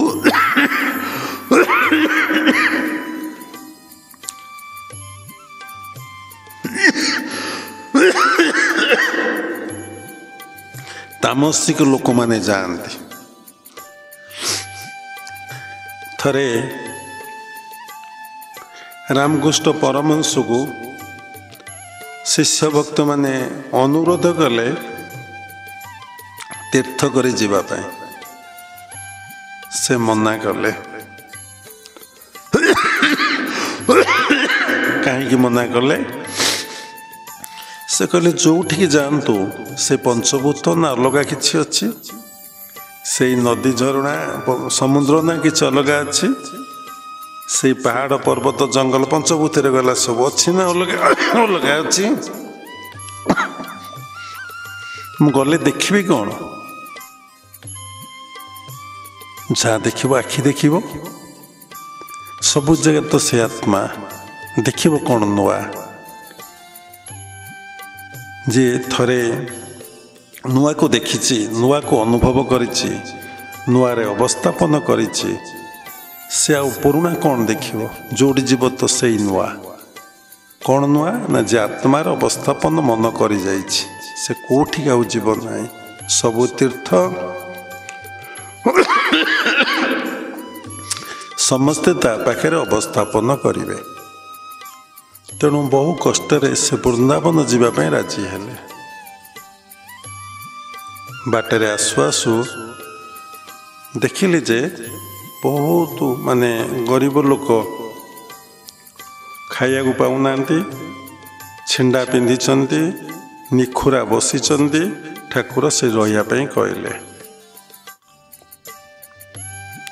କହିଲେ ସମସ୍ତଙ୍କୁ ପିନ୍ଧିବାକୁ ଦିଅ, ଖାଇବାକୁ ଦିଅ, ତେଲ ଲଗାନ୍ତୁ, ସେମାନେ ଏଠି ଟିକେ ଆନନ୍ଦ କରନ୍ତୁ, ମୁଁ ଦେଖିଲେ ତୀର୍ଥକୁ ଯିବି। ମୁଁ ଯାହାକୁ ଦେଖିବାକୁ ଯାଉଛି ସେମାନେ ତ ଏଠି ଏଇ ଅବସ୍ଥାରେ ପଡ଼ିଛନ୍ତି। ସମସ୍ତେ ଜୀବନ୍ତ ଭଗବାନ, everything is god, everyone is god, ଆମେ ମୁହଁରେ କହୁଛେ। ସେଥିଲାଗି ଭଗବତ ଗୀତାରେ ଲେଖା ଅଛି କ'ଣ ନା ବହୁନାଂ ଜନ୍ମ ନାମନ୍ତେ ଜ୍ଞାନବାନଂ ମାଂ ପ୍ରପଦନ୍ତେ ବାସୁଦେବ ସର୍ବମିତି ସ ମହାତ୍ମା ସୁଦୁର୍ଲଭ। ବହୁ ଜନ୍ମ ସଂସ୍କାର ହେଲେ ତମ ଭିତରେ ବହୁ ନାଂ ଜନ୍ମ ନାମନ୍ତେ, ବହୁ ଜନ୍ମ ଜନ୍ମାନ୍ତର ସାଧନା ଜ୍ଞାନବାନଂ ମାଂ ପ୍ରପଦ, ସେ ଜ୍ଞାନୀ ହୁଏ। କି ଜ୍ଞାନୀ? ନା ଆତ୍ମଜ୍ଞାନର ଅଧିକାରୀ ହୁଏ। ବାସୁଦେବ ସର୍ବମିତି, ସେ ସର୍ବଭୂତରେ ବାସୁଦେବଙ୍କୁ ହିଁ ଦର୍ଶନ କରେ। ଯିଏ ଦର୍ଶନ କରେ ସହ ମହାତ୍ମା, ସେ ହେଉଛନ୍ତି ମହାପୁରୁଷ ଆଉ ସୁଦୁର୍ଲଭ। ଭଗବାନ ଯେତେବେଳେ କହୁଛନ୍ତି ଭଗବତ ଗୀତାରେ କଥା, ତେଣୁ ସୁଦୁର୍ଲଭ ଭଗବାନ କହୁଛନ୍ତି ସେ ସୁଦୁର୍ଲଭ। ତେଣୁ ଆମେମାନେ କ'ଣ ବ୍ୟାଖ୍ୟା କରିବା, କ'ଣ କହିବା? ଥରେ ଚିନ୍ତା କରି ଦେଖନ୍ତୁ। ସେଥିଲାଗି କ୍ରିୟା ଯୋଗ ପରମ୍ପରାରେ 6ଟି କ୍ରିୟା ରହିଛି। ଫାର୍ଷ୍ଟ କ୍ରିୟା, ସେକେଣ୍ଡ କ୍ରିୟା, ଥାର୍ଡ କ୍ରିୟା, ଫୋର୍ଥ କ୍ରିୟା, ଫିଫ୍ଥ କ୍ରିୟା, ସିକ୍ସଥ କ୍ରିୟା। 6 କ୍ରିୟା ପରେ ଗୋଟେ ଷ୍ଟେଜ, ସାଧକର ଗୋଟିଏ ଅବସ୍ଥା ହୁଏ। ସେ ସବୁବେଳେ ଗୋଟିଏ ଅବସ୍ଥାରେ ରୁହେ, ଯେଉଁ ଅବସ୍ଥାରେ ତାକୁ କୌଣସି ସ୍ପର୍ଶ କରିପାରେନି କୌଣସି କଥା। କିନ୍ତୁ ଭଗବାନଙ୍କର ଅନେକ ପରୀକ୍ଷା ହୁଏ ସାଧକକୁ। ଯେଉଁ କଥା ସେ କରିନଥିବ ସେଇ କଥା କୁହାହେବ। ତାଙ୍କ ନାଁରେ ବହୁତ ଅପପ୍ରଚାର ଚାଲିବ। ତାଙ୍କରି ଶିଷ୍ୟ ଭକ୍ତମାନେ ତାଙ୍କ ବିରୁଦ୍ଧରେ ସ୍ୱର ଉତ୍ତୋଳନ କରିବେ, ବହୁତ ମିଛ କଥା କହିବେ, କଟୁ କଥା କହିବେ, ସୋସିଆଲ ମିଡ଼ିଆ ପତ୍ର ପତ୍ରିକାରେ ବାହାର କରିବେ। ସେଇ ଭଗବାନଙ୍କର ପରୀକ୍ଷା ଭକ୍ତମାନଙ୍କ ପାଇଁ କେତେବେଳେ ସରେ ନାହିଁ। ଆପଣ ଦେଖୁନାହାନ୍ତି, ସୁନା ଥାଳିରେ ବନ୍ଧୁ ମହାନ୍ତି ଆଣି ଖାଇବାକୁ ଦେଲେ। ବନ୍ଧୁ ମହାନ୍ତି ଖାଇଲେ, ଆରେ କିଏ ଦେଲା, ସେ କୁଆଡ଼େ ଗଲା, କାହାକୁ ଥାଳି ଦେବି? ସଫା କରି ତାକୁ ଲୁଗା କାନିରେ ବାନ୍ଧି ମୁଣ୍ଡ ତଳେ ଦେଇ ଶୋଇଲେ। ଭଗବାନ ଚାହିଁଥିଲେ ସେ ଥାଳିଟା କ'ଣ ଅନ୍ତର୍ଧ୍ୟାନ ହେଇଯାଇନଥାନ୍ତା? ପଳେଇଥାନ୍ତା, ଯୋଉଠି ଥିଲା ସେଇଠିକି ପଳେଇଥାନ୍ତା। ସେବାୟତମାନେ ସକାଳୁ ଦେଖିଲେ ପ୍ରଭୁଙ୍କ ସୁନା ଥାଳି କୁଆଡ଼େ ଗଲା। ଖୋଜା ଚାଲିଲା। ମନ୍ଦିର ଭିତରେ ଦେଖିଲେ, ମନ୍ଦିର ଚତୁଃପାର୍ଶ୍ୱରେ ଦେଖିଲେ, ଜଣେ ଶୋଇଛନ୍ତି, ମୁଣ୍ଡ ତଳେ କ'ଣ ଦେଇଛନ୍ତି, ଦେଲା ସୁନା ଥାଳି। ଯେତେବେଳେ ପାଇଲେ ତାକୁ ଚୋର କହିବେ ନା କ'ଣ କହିବେ? ନା ଜଗନ୍ନାଥଙ୍କର ଏ ଲୀଳାକୁ କ'ଣ ସେ ବୁଝିପାରିବେ? ସୂକ୍ଷ୍ମ ଲୀଳାକୁ କ'ଣ କିଏ ବୁଝିପାରନ୍ତି? ସ୍ଥୂଳକୁ ସମସ୍ତେ ଦେଖନ୍ତି ନା ଆଉ। କିନ୍ତୁ ପ୍ରତ୍ୟେକ ଦୀକ୍ଷିତ ଲୋକ ଦୀକ୍ଷା ଗ୍ରହଣ ପରେ ସେମାନେ ସ୍ଥୂଳରେ ରହିବା କଥା ନୁହେଁ, ସେମାନେ ସମସ୍ତେ ସୂକ୍ଷ୍ମରେ ରହିବା କଥା। କ'ଣ ଘଟଣା ଘଟୁଛି, ତେଣୁ ସେଥିଲାଗି ବାବା ଏ ପୂର୍ବରୁ କହିଲେ ଯେଉଁ 25 ମସିହା ନଭେମ୍ବର 1କୁ ଆଉ ଜାନୁଆରୀ 1 ତାରିଖକୁ ଆଉ ପାଳନ କରନ୍ତୁ ନାହିଁ। ଆପଣ ଦେଖନ୍ତୁ, ଦୀକ୍ଷିତ ଲୋକଙ୍କ ପାଇଁ, ଜେନେରାଲ ଲୋକ ପାଇଁ ବାବା ଏ କଥା କହୁନାହାନ୍ତି। ଆପଣ ପାଇଁ କ'ଣ ଘଟଣା ଘଟୁଛି,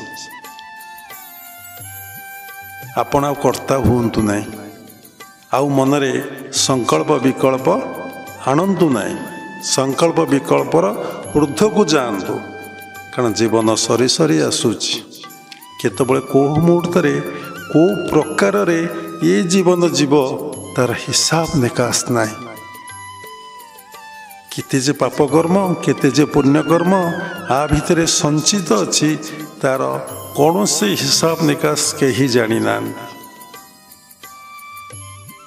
ତେଣୁ ସେଥିଲାଗି ଆମକୁ ପ୍ରତ୍ୟେକଟି ସମୟରେ ସେଇ ପରମାତ୍ମା ପରମ ପାଖରେ ଯଦି ମନକୁ ରଖିଲେ, ତାହେଲେ ଆମ ପାଇଁ ସବୁବେଳେ ନୂଆ, ହେଲେ ସବୁ ହିଁ ପୁରୁଣା। ତେଣୁ ବାସୁଦେବ ସର୍ବମିତି କରିବାକୁ ହେଲେ ଆମକୁ କ'ଣ କରିବାକୁ ପଡ଼େ ନା, କ୍ରିୟାଯୋଗ ପରମ୍ପରାରେ ଗୋଟେ ସେକେଣ୍ଡ କ୍ରିୟା ଅଛି, ସେଇ ସେକେଣ୍ଡ କ୍ରିୟାଟିକି ନେବାକୁ ପଡ଼େ। ସେଇ ସେକେଣ୍ଡ କ୍ରିୟାରେ ଗୋଟେ ମନ୍ତ୍ର ଦିଆଯାଏ, ଓಂ ନମୋ ଭଗବତେ ବାସୁଦେବାୟ। ବାବା ଖୋଲିକି କହିଲେ, କହିବା କଥା ନୁହେଁ, କିନ୍ତୁ କେମିତି ଜପ କରାଯାଏ, କିଭଳି ଭାବରେ ତାକୁ ସାଧନା କରାଯାଏ ବାସୁଦେବ ସର୍ବମିତି ହେବା ପାଇଁ, କେଉଁଠି ନା ମନରେ। ଆପଣ ସମସ୍ତେ ଭଗବାନ ଅନୁଭବ କରିବେ କେଉଁଠି? ମନରେ। ସିଏ ଗୋଟେ ଅବସ୍ଥା, ମାନସିକ ସ୍ତରର ଗୋଟେ ଗ୍ରେଟ୍ ଚେଞ୍ଜ, ଆଉ କିଛି ନୁହେଁ। ଆପଣ ଦେଖୁଛନ୍ତି ଗୋଟେ ବ୍ୟକ୍ତି, ଆପଣ ଦେଖୁଛନ୍ତି ଗୋଟେ ବସ୍ତୁ, ଯାହାକୁ ଯିଏ ଯେମିତି ଆପଣ ସେମିତି ତାକୁ ଦେଖିଲେ, ଆପଣ ମାନସିକ ସ୍ତର ଗୋଟେ ଅବସ୍ଥା। ଏଇଟା ଜେନେରାଲ ଲୋକର କଥା। କାଉଟେ, ସାପଟେ, ବିଲେଇଟେ, କୁକୁରଟେ, ପଥରଟେ, ଇଟାଟେ ଆପଣ ଦେଖିଲେ, ଯେଉଁଟା ଦେଖିଲେ ସେଇଟା କହିଲେ। କିନ୍ତୁ ଦୀକ୍ଷା ନେଲା ପରେ ସାଧକ ପରିବର୍ତ୍ତନ ହେଇଯିବା କଥା, କାରଣ ସବୁରି ଭିତରେ ଜଣେ ବିଦ୍ୟମାନ, ସେ ହେଉଛନ୍ତି ଭଗବାନ ବା ଈଶ୍ୱର ବା ଆତ୍ମା ବା ଗୁରୁ, ଯିଏ ଯେମିତି ଭାବି ପାରିଲା। ସବୁରି ଭିତରେ ଜଣେ, ସବୁରି ଭିତରେ ଜଣେ। ବହୁତ କଷ୍ଟ, କି କଷ୍ଟ ବସିବାକୁ ପଡ଼ୁଛି, ଆଖିକି ଦାବି ପକାଉଛି, ମିଞ୍ଜି ମିଞ୍ଜି ହେଉଛି ଆଖି। ସବୁରି ଭିତରେ ଜଣେ, ଦି ଜଣ ନାହାନ୍ତି। ତେଣୁ ଭାଗବତର ଗୋଟେ ସୁନ୍ଦର ପଦ ଆମେମାନେ କହୁଛେ, ତୁ ଯେବେ ଏକ ଭାବେ ଭାବୁ ଏ ଘୋର ସଂସାରୁ ତରିବୁ। କିଏ ଭାବିବ? ତୁ ଯେବେ ଏକ ଭାବେ ଭାବୁ ଏ ଘୋର ସଂସାରୁ ତରିବୁ, କିଏ ଭାବିବ? ଥରେ ଡିପଲି ଭାବିଲେ, ହାତ ଭାବିବ, ଗୋଡ଼ ଭାବିବ, ଆଖି ଭାବିବ, କାନ ଭାବିବ, କିଏ ଭାବିବ? କିଏ ଭାବିବ? ମନ ଭାବିବ। ଆରେ ଆଜି କ'ଣ ସବୁ କଥା ବାବା ନେଇ ମନ ଉପରେ ରଖିଲେଣି? କେଡ଼େ ସୁନ୍ଦର ଉପସ୍ଥାପନା ନବବର୍ଷରେ, ସବୁ କଥା ମନ ଭାବିବ ତ। ମନ କାହିଁକି ଭାବୁନାହିଁ? ମନ କାହିଁକି ଭାବୁନାହିଁ? କାହାରି ମନ ଭାବୁନାହିଁ। 100ରେ ମାନେ 99.9 କହିବା କଥା, 99.9 କହିଲେ ଭୁଲ ହେଇଯିବ। 100ରେ 99 ଲୋକ ଭାବି ନାହାନ୍ତି। ସମସ୍ତେ ଭାବୁଛନ୍ତି, ମାନେ ଏକ ଭାବ, ସବୁରି ଭିତରେ ଯେ ମୋ ଭଗବାନ, ସବୁରି ଭିତରେ ଯେଉଁ ଆତ୍ମା, କି ସବୁରି ଭିତରେ ମୋ ଗୁରୁଦେବ ଉପସ୍ଥିତ, ଏ କଥା ଭାବୁନାହାନ୍ତି। ଯଦି ଏତିକି କଥା ଯିଏ ଭାବିଦେବ, ଏତିକି ସାଧନା ଯଦି କରିଦେବ, ସେ ମୋ ଗୁରୁଦେବ କହିଛନ୍ତି ସବୁରି ଭିତରେ ଭଗବାନ ବା ଆତ୍ମା ବିଦ୍ୟମାନ। ଦେଖନ୍ତୁ ମାନସିକ ସ୍ଥିତିର କି ଅବସ୍ଥା। ଆପଣ କାହା ପ୍ରତି ରାଗ ଭାବ ଆସିବ, କାହା ପ୍ରତି ଦେଶ ଭାବ ଆସିବ, କାହା ପ୍ରତି ଆପଣଙ୍କର ସ୍ୱଭାବ ଆସିବ, ପରନିନ୍ଦା ପରଚର୍ଚ୍ଚା ପର ଆଲୋଚନା ଆପଣ କରିପାରିବେ? ଆପଣ ପର ଅପର ଆପଣଙ୍କ ପାଖରେ କିଛି ହେଉଛି? ପର ନାହିଁ କି ଅପର ବି ନାହିଁ, ମୋର ବି ନାହିଁ, କେହି ନାହିଁ, ଆପଣଙ୍କର ନାହିଁ କି ପର ବି ନାହିଁ। କାରଣ ଆମେ ସମସ୍ତେ ଏକ। ଏଇଟା ହେଉଛି ନୂଆ। ଆଉ ଯାହା ଆପଣ ଦେଖିବେ, କ'ଣ ଭାଇ ସେ ବି ପୁରୁଣା, କ'ଣ ମାଉସୀ ସେ ବି ପୁରୁଣା, କ'ଣ ଦାଦା ଆସିଛ, ଆମେ ତ ସଂସାର ଛାଡ଼ିଲୁଣୁ 42-43 ବର୍ଷ ହେଲାଣି, ଆଉ ଜାଣିନୁ କ'ଣ। ଇଏ କ'ଣ ନାନୀ ସେ ବି ପୁରୁଣା, ଇଏ କ'ଣ ସ୍ୱାମୀ ସେ ବି ପୁରୁଣା, କ'ଣ ପୁଅ ସେ ବି ପୁରୁଣା। ଦେଖୁନାହାନ୍ତି ସତ ନା ମିଛ? କାହା କଥା ଶୁଣିକି ନିଜକୁ ସମୀକ୍ଷା କରି ଦେଖନ୍ତୁ। ଯଦି ସବୁରି ଭିତରେ ଆତ୍ମା, ଏଇଟା ପୁରୁଣା ଆତ୍ମା, କ'ଣ ପୁରୁଣା ନୂଆ ଆତ୍ମାର ଅଛି? ସମସ୍ତେ ଆତ୍ମା। ଏହା ହିଁ ନବବର୍ଷ। କାହିଁକି ଅବସ୍ଥା ହେଉନି? ଗୋଟିଏ କଥାରୁ ଅନେକ କଥା ଆସିଲାଣି। କାହିଁକି ଏ ଅବସ୍ଥା ହେଉନି? କହି ଚାଲିଗଲେ କ'ଣ ଲାଭ ହେବ? ଆମ ଭିତରେ ମାନସିକ ସ୍ତରରେ ଏ ଅବସ୍ଥା କାହିଁକି ଆସୁନାହିଁ? ଛୋଟିଆ କଥାଟିଏ, କାରଣ ଏ ପାଠ ଯେଉଁଠି ପଢ଼ା ହେଉଛି ଆମେ ସେ ଜାଗାକୁ ଯାଇନେ, ସେ ପାଠ ଆମେ ପଢ଼ିନେ। ଯଦି ପୂର୍ବଜନ୍ମ ସଂସ୍କାରରୁ ସେ ଜାଗାକୁ ଆମେ ଯାଇଛେ, ସେ ସ୍କୁଲରେ ନାଁ ଲେଖେଇ ଦେଇଛେ କେଉଁ ଜନ୍ମର ସୁସଂସ୍କାରରୁ, କିନ୍ତୁ ସେ ପାଠ ପଢ଼ିବାକୁ ଏ ମନ ଆଉ ଛାଡ଼ୁନାହିଁ, ସେ ସ୍କୋପ ଆଉ ଏ ମନ ଦେଉନାହିଁ। କାହିଁକି ନା ମନ କେତେବେଳେ ନୂଆ ଚାହେଁ ନାହିଁ, ମନ ସବୁବେଳେ ପୁରୁଣା ଚାହେଁ। କେତେବେଳେ କାହା ମନ ନୂଆ ଚାହୁଁଛି? ଖାଇଥିଲି ଖାଇବି, ଶୋଇଥିଲି ଶୋଇବି। ଆରେ ଶୋଇବାଟା ବିଭିନ୍ନ ପ୍ରକାର ହେଇପାରେ, ସେଇ ଶୋଇବ ନା ଆଉ। ଖାଇବାଟା ବିଭିନ୍ନ ପ୍ରକାର ହେଇପାରେ। କାଲି ଭେଜ୍ ଖାଇଥିଲା, ଆଜି ଟିକେ ନୂଆ ବର୍ଷ ଟିକେ ନନଭେଜ୍ ଖାଇଦେବ, ସେ ଖାଇଲା ନା ଆଉ। ଜଣେ ଟିଚର ଆଶ୍ରମକୁ ଆସିଥିଲେ। ମୁଁ କହିଲି ଆପଣ ରୁହନ୍ତୁ, ପ୍ରସାଦ ପାଇକି ଯିବେ। କହିଲେ ଖରାପ, ଖାଲି କହିଥିଲି ଏ ଶିଷ୍ୟ ଭକ୍ତଙ୍କର କଥାକୁ ଯଦି ମୁଁ ସାଉଟି ଦେବି, କେତେ ଜନ୍ମ ମୋର ପଳେଇଯିବ ଯେ ଏ ସତ୍ସଙ୍ଗରେ। ଆମେ ଭାବୁଥିଲୁ 2023-18ରେ ଆମେ ସତ୍ସଙ୍ଗ ଆରମ୍ଭ କରୁଥିଲୁ। ଭୁବନେଶ୍ୱରରେ ରେକର୍ଡ଼ିଂ ହେଇଥିଲା। ତା ପୂର୍ବରୁ ଆମେ ସ୍କୋପ୍ ଦେଉନଥିଲୁ। ଆମେ ବହୁତ ବିରୋଧ ଏହାର, ଫଟୋ ଉଠାଇବାର, ସତ୍ସଙ୍ଗ କରିବାର। କାରଣ ଗୁପ୍ତା ଚ ମୁକ୍ତା ପ୍ରଘଟା ଚ ନଷ୍ଟା କଥା ରହିଗଲା। ତାହେଲେ ବନ୍ଧୁବାନ୍ଧି କାହିଁକି ମାଡ଼ ଖାଇଲା? କାହିଁକି ଭଗବାନ ମାଡ଼ ଦେଲେ? ଏ କଥା ଆପଣ ପାଖରେ ଅଛି, ଆପଣ ଉତ୍ତର ଦେବେ। ଦିଲ୍ଲୀରେ ବାଦଶାହଙ୍କ ମୁଚୁଳା କିଏ କରୁଥିଲା? ସିପୁଟି ନାମ ଜଣେ ବ୍ୟକ୍ତି କରୁଥିଲେ। 3ଟା ମୁଚୁଳା କାମ ସରିଯାଇଛି। ସେ ଜାଣିଲେ ଆଜି ରଥଯାତ୍ରା। ସେ ଭାବସ୍ଥ ହୋଇପଡ଼ିଲେ। ମନରେ ଭକ୍ତିଭାବ ଆସିଲା, ଜଗନ୍ନାଥ ପ୍ରଭୁଙ୍କର ରଥଯାତ୍ରା। ପ୍ରଭୁ ଏବେ ରଥକୁ ବିଜେ କରୁଥିବେ। ପ୍ରଭୁ ରଥକୁ ବିଜେ କରିବା ପୂର୍ବରୁ ଯେଉଁମାନେ ରଥଯାତ୍ରା ଦେଖିଛନ୍ତି ଆମ ସହିତ କି ନିଜେ ଦେଖିଛନ୍ତି, ମୁଚୁଳା ଆସେ ପ୍ରଭୁଙ୍କର ମନ୍ଦିର, ନୂଆ ମୁଚୁଳା। ପ୍ରଭୁ ମୁଚୁଳା ଦିଆଗଲେ ଆଉଜିକି ବସନ୍ତି। ସିପୁଟି ଦେଖୁଛି, ଭାବରେ ଦେଖୁଛି ପ୍ରଭୁଙ୍କର ରଥଯାତ୍ରା କାର୍ଯ୍ୟକ୍ରମ ଚାଲିଛି, ମୁଚୁଳା ଯାଉଛି, ଦେଖାଯାଉଛି। କି କେମିତି ଦେଖାଯାଉଛି? ସାଧନା କଲେ ଆପଣ ଦେଖିପାରିବେ। ଗୋଟେ ଛୋଟିଆ କଥା, ମାନେ ରାମାୟଣ ଘଟଣା ଘଟିବା ପୂର୍ବରୁ ରାମଙ୍କର ଯେଉଁ ଲୀଳା, ଜନ୍ମରୁ ସରଜୁ ନଦୀରେ ଗୁପ୍ତାର ଘାଟରେ ସଲିଳ ସମାଧି ହେବା ପର୍ଯ୍ୟନ୍ତ, ତାକୁ ବାଲ୍ମୀକି ଦେଖିକି ଲେଖିଦେଲେ। ରାମ ଜନ୍ମ ହେଇନଥିଲେ। କେମିତି ଦେଖିକି ଲେଖିଲେ? ଛାଡ଼ନ୍ତୁ, ତାକୁ ଭୁଲି ଯାଆନ୍ତୁ। କଳି ଯୁଗକୁ ଦେଖନ୍ତୁ। ସନ୍ଥ ତୁଳସୀ ଦାସ କେତେ ବଡ଼ କାମାତୁର ପୁରୁଷ। गोटे मुहूर्त स्त्री की न देखले रही पार नथिले।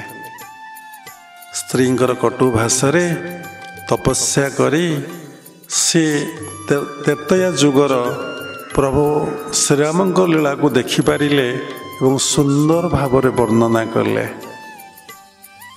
ये सबुरी मूल होची मन। किए लिखिला, किए देखिला, किए कला ना सबुरी मूल मन। केमिति संभवपर हो पारला तांकर हैला आमर कहीं हम नहीं।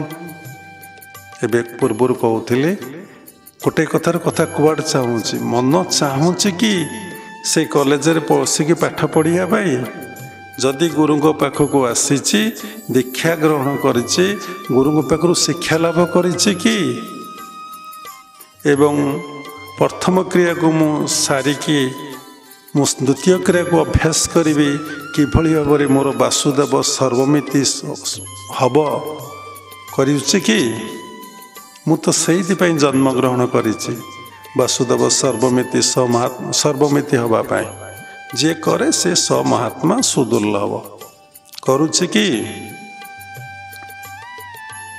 किंतु से डे बाय डे चाहूँगी समस्ते चाहूना केतक चाहूँगी और अधिका पाठ पढ़ी भौतिक जगतर उच्चतर अवस्था को जीवी बहुत टंका रोजगार करी देश विदेश जीवी प्रतिष्ठा लाभ करी आउ कोठाबाड़ी करी भारी आकर्षणीय सुना किणीमी किंतु मरबी आउ तार जना ना गला बड़े खाली जे जीवी ताकू आउ जना ना वार्धक्य आसब ताकू भी आउ जना ना एवं आज जो कथा बसे कहूँ कि अमेरिका दूर देशांतर विदेश जापारुचे एयरपोर्ट रे ये करके घंटा 1.5 घंटा चलिकी जापारुचे दिने से शज्जार मध्य उठिबार अवस्था न आसीब आम आखि देखुचे आम आखि आगे लोक मैंने बेसी हार्ट अटैक रे भी मरुचंती युवक मैंने कोरोना केस पर समस्त हार्ट अटैक हो बहुत लोग कैंसर हो जाउछ बहु लोकर किडनी डैमेज हो जाउछ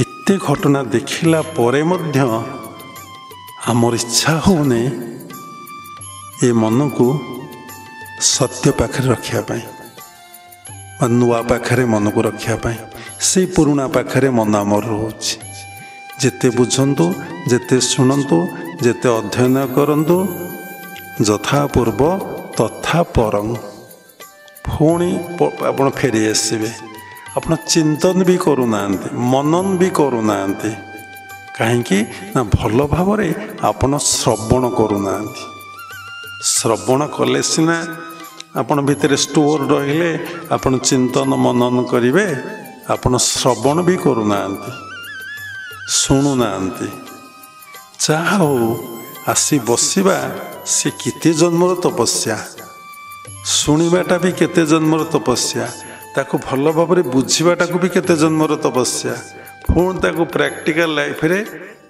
यूटिलाइज करने पुणी कठोर साधना सी भी केते जन्मर तपस्या ताहले जे प्रकृत अनिसंदिशु जे साधक साधिका ता कथा कौन इथे मन मानिम से किते जन्म से कौन आउ अपेक्षा करी बसिब तार कौन अच्छी जे साधनार मापकाठी ज्ञानर मापकाठी कि तार तृतीय नयन खोली जाइए से कौन देखिपर तार बार्थ को केबे देखिपर ना तेणु ताको कौन करिया पड़ो ना यही जन्म यही शरीर रे यही मन रे मोर वासुदेव सर्वमिति केमिति हम नुआ नववर्षटा पालन करी नुआटा कौन जानिबे किए जानिबो ना मन जानिबो।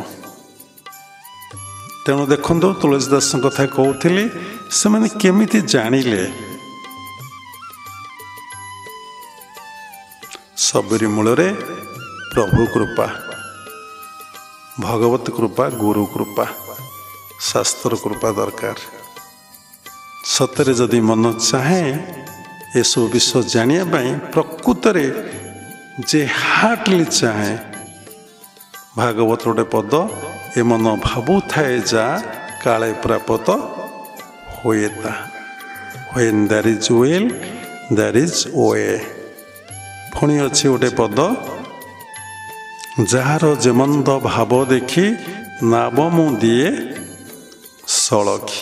जे प्रकृत सत्यर अनुसंधान करुथब प्रकृत नुआर अनुसंधान करुथब से सबुथर मन को मारिदेव। अरे तो खाई पुणी खाइबी पिंधि पुणी पिंधि उपभोग करछि पुणी उपभोग करी प्रतिष्ठा लाभ करी पुणी मु प्रतिष्ठा लाभ कली टंका रोजगार करी पुणी टंका रोजगार पिला छुआ जन्मग्रहण करी पुणी पिला छुआ जन्मग्रहण कली जदि न करी पुणी कली केमती साइंटिफिक देखिए मो भितर से बीजटा थिला बोली पुणी गछटा हैला ना।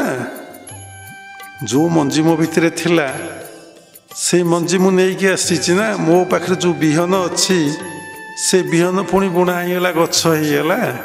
जदि मो पास से बिहन नथिला से मंजी नथिला ये गछ केमिति हैला। जनक भितर हो जनक भितर होना हो कि देखुना जन को हारमोनियम दिंतु कहले बजेलु से बजेब निश्चिंत बजेब कौन स्वर बाहर के बाहर शब्द को बाहर ना बाहर गीत बोलिलु से कौन कौ स्वर ना कौ राग ना कौ ताल जानी बोल कौन क्या सरस सुंदर लगे से भली प्रॉपर साधना जदि जने गुरुंकर ज्ञानी और तत्वगुरु तत्वावधान जी साधना न करिवो यही भलिया डिस्टर्बांस से हम बुझीपार केत कौ हाथ मारिदेव कौ खेले कौन बाहर ता ठीक ठिकना ना। देखुना जो मैंने ठीक भाव में साधना करी जानी ना गुरु को ठीक भाव में जानी ना से मानसिक विकृति किभली भाव में होउछि मानसिक विकृति किभली भाव में होउछि। जदि प्रकृत से गुरु को जानी थांते गुरु को कौन बुझी थांते गुरु कौन अनुभव उपलब्धि करी थांते मोर प्राण जे से गुरु प्राण सी तो मो भीतर गुरुंकर प्रतिष्ठा है मुझे विरुद्ध में स्वर उत्तोलन करने को जीवी। जदि देवता मान राक्षस माने जानी थांते ये देवता कौन जदि प्रभु रावण जानी था रामचंद्र प्रभु श्रीराम कौन जिते विभीषण बुझे रावण कौन बुझी पुणी प्रभु सहित संधि भी कले नहीं युद्ध करने आसिले युद्ध करे कौन पे आसिले ना प्रभु को मारिदेवाई आसिले। रावण कौन युद्ध करता प्रभु को परास्त कर मारिदेवाई ना जुगे जुगे प्रभुंकर लीला कथा से रहीगला कौटी ना सेपटी कथा अधा होगा जी शुणुते भावरे आज रथयात्रा से मुचुलाटा को एमती समर्पण कर देखले जे हाथ में मुचुला नहीं अदृश्य होगा से मुचुला कौन है ना जी मुचुला नहीं कि जाऊले सेवायत से मुचुला पलई कुआड़े ये मुचुला रही जाए बासा लोक बटेले मुचुला गोटे मुचुला से देइचंदी ताही जगन्नाथ मुचुला जीवा समय तापर कौन है तीन टाक मुचुला मागला से कहले दुटी अच्छी गोटे नहीं क्या देल ना प्रभु जगन्नाथ को आम देलु एक कथा आपण मानकर विश्वास होउछि कारण शास्त्र लिखा अच्छी प्रमाण दिखाई बोली टिके विश्वास होउछि। बादशाह तले कथा शुणिले मुस्लिम लोक तांकर जगन्नाथ प्रति कौन भाव भक्ति अच्छी अविश्वास भाव आसव। गोटे कथा ये उपस्थापन कर इच्छा होचे केते दूर ठीक भूल जना नहीं जदि मो अंतर କୌଣସି ଖରାପ ଉଦ୍ଦେଶ୍ୟ ନଥାଏ ତାହେଲେ ନିଶ୍ଚିନ୍ତ ପ୍ରଭୁ କୃପା କରିବେ। ଆମେ ନିକଟରେ ଏବେ ଅଯୋଧ୍ୟା ଯାତ୍ରା କରୁଥିଲୁ ରାମ ମନ୍ଦିର ଦର୍ଶନ କରି, ପ୍ରଭୁ ଶ୍ରୀରାମଙ୍କ ମନ୍ଦିର ଦର୍ଶନ କରିବା ପାଇଁ। ଆମେ ବୁଧବାର ଗଲୁ, ଗୁରୁବାର ଗଲୁ, ଶୁକ୍ରବାର ରହିଲୁ, ଶନିବାର ଦିନ ରାତିରେ ଫେରିଲୁ। ଫେରିଲା ପରେ ଆମ ମନ୍ଦିରର ପୂଜକ କହିଲେ, ବାବା ଆପଣ ଏଥର ଯାଉଛନ୍ତି ଏ କାଳିଆ ଠାକୁରକୁ ନେଇଯିବେ। ମୁଁ କହିଲି କାହିଁକି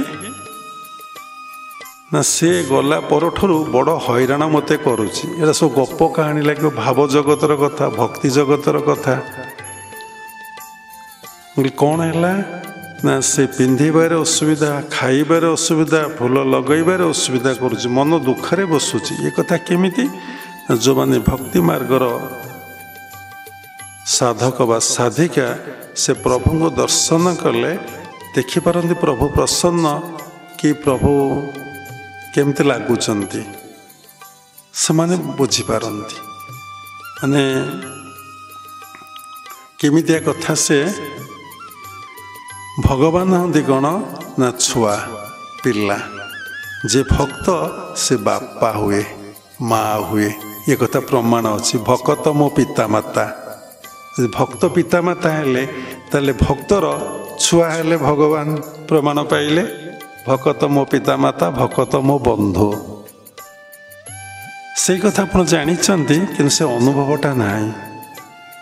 ତାପରେ ସେ କ'ଣ ହେଲା, ବା କ'ଣ ହେଲା ନା ଯେମିତି ଆପଣ ଆସିଲେ ସେ ସେମିତି ହସିଲା। କ'ଣ କଲା ନା ସେ ସମସ୍ତ ସେପଟି କଥାରୁ ମୁଁ କହୁଛି, ସମସ୍ତ ଘୋଡ଼ ଲାଗି ଶୀତ ଦିନ ତ ଚାଲିଛି, ତେଣୁ ଓଢ଼ଣ ଷଷ୍ଠରୁ ଶ୍ରୀ ପଞ୍ଚି ପର୍ଯ୍ୟନ୍ତ ପ୍ରଭୁଙ୍କର ଘୋଡ଼ ଲାଗି ହୁଏ, ଚାମର ସେବା ବନ୍ଦ ହୁଏ। ଏସବୁ କଥା ଜ୍ଞାନ ପାଇଁ କୁହାହେଉଛି, ହୃଦୟରେ ଭକ୍ତିଭାବ ଆସିବା ପାଇଁ ପ୍ରଭୁଙ୍କ ପାଇଁ। ସେଠୁ ମୁଁ ଯେତେ ପିନ୍ଧେଇ ଦେଉଛି ପ୍ରଭୁଙ୍କୁ, ମାନେ ଘୋଡ଼ ଲାଗି କରିଦେଉଛି, ସେ ସମସ୍ତ ଘୋଡ଼ ଲାଗି ତଳକୁ ଗଳି ପଡ଼ୁଛି। ପୁଣି ପ୍ରଭୁଙ୍କୁ ଘୋଡ଼ ଲାଗି ଗଲା ପରେ ଗଳି ପଡ଼ୁଛି। ଫୁଲ ଦେଲେ ଖସି ପଡ଼ୁଛି, ଭୋଗ ଦେଲେ ପଡ଼ିଯାଉଛି। କାଳିଆ ଠାକୁର, ହଟିଆ ଠାକୁର ସବୁ ଏମିତି ହଟ ଲଗେଇଛି, ମୋତେ ଆଉ ପୂଜା କରିବାକୁ ଭଲ ଲାଗୁନାହିଁ, ଆପଣ ତାକୁ ନେଇଯିବେ, ତାହେଲେ କହିଦେଇ ଯିବେ। ତେଣୁ ନେଇଯିବେ, ନହେଲେ କହିଦେଇ ଯିବେ। ତେଣୁ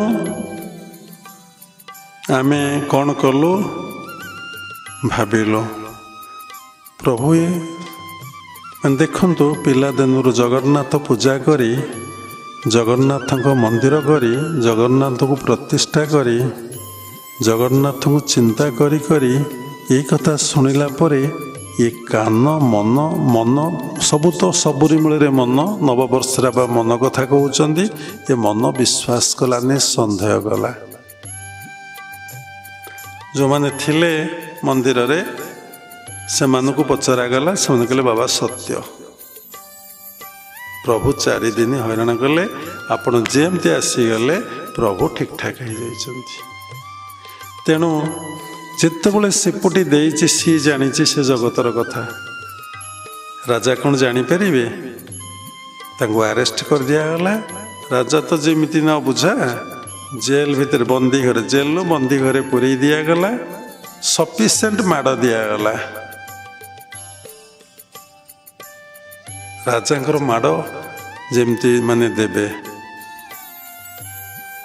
ସେଇ ଜଗନ୍ନାଥ ଜଗନ୍ନାଥ ଜଗନ୍ନାଥ ହେଉଥିଲେ।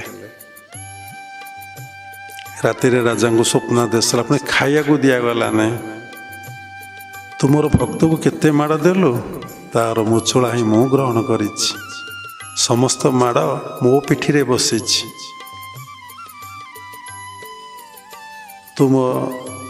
ତୁ ମୋର ପିତାଙ୍କୁ ଏତେ ବାଡ଼େଇଲୁ, ମୁଁ ତାର ସନ୍ତାନ। ଯା, ତାର ଭୁଲ ମାଗ, ତାକୁ ସମସ୍ତ ଧନରତ୍ନ ଦେ, ତାକୁ ଦିଲ୍ଲୀରେ ଘୋଡ଼ା ଉପରେ, ଭୁଲ କହିଲେ, ହାତୀ ଉପରେ ବସେଇ ତାକୁ ବୁଲା, ତା ଘରେ ଛାଡ଼ିକି ଆସ। ରାଜା ଉଠିଛନ୍ତି, ଭୋର ହେଇଯାଇଛି, କ୍ଷମା ପ୍ରାର୍ଥନା ମାଗିଛନ୍ତି। ସେପଟର କିଛି ଅସୁବିଧା ହେଇନାହିଁ। कौन सी लोड़ा ना कि पिठीर चिन्ह वर्ण किसी ना ताकू हाथी रे बुले संक्षेपे कहूँ धनरत्न दे घरे छाड़ दे ये कथार अर्थ कौन तकिया तो तुम्हें नेल तुम्हें तो कहीदे था भितर भावनाटा को सृष्टि कर दे था राजा भितर एते कांड कहीं करैले एक उत्तर आपण पाखे जदि न पाइबे बाबा को पचारे बाबा कहे चलो जीवा राजा बाड़ी की पणस खाइबा पणस काटे प्रभु चढ़ी बलराम दास कांधे पणस पड़ो जगुआल उठिब प्रभु अंतर्ध्यान माड़ खाइबे बलराम दास यही 100 कथा बाबा मन भितर रखिंट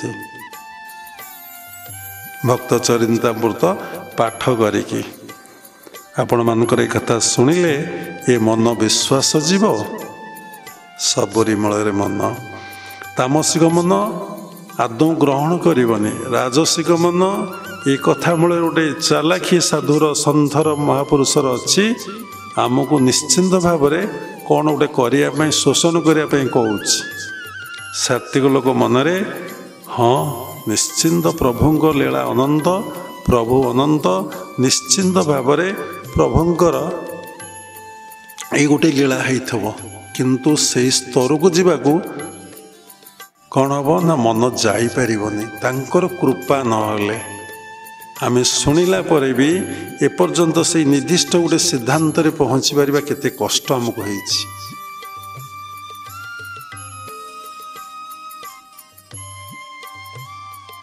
माने जड़े डिसाइपुल कहले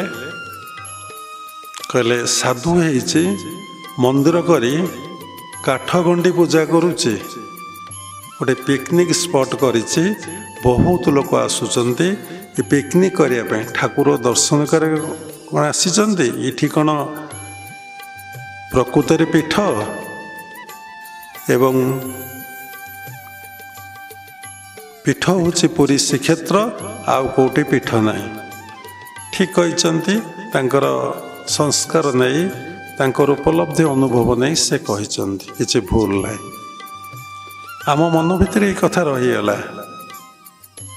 प्रभु सबुर भितर तुम्हें तुझे एक भावे भावु ए घोर संसार तरीबु वासुदेव सर्वमिति स महात्मा सुदुर्लभ प्रभु तुम्हें अनंत तुम लीला अनंत तुम परीक्षा अनंत प्रत्येक मुहूर्त तुम्हें भक्त को परीक्षा कर किंतु भक्त जदि तुमको परीक्षा करे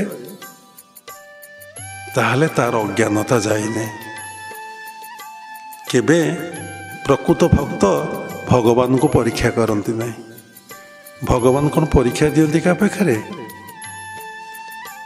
ईश्वर कौन परीक्षा दियंती शिष्य कि गुरु को परीक्षा करिया कथा नुहे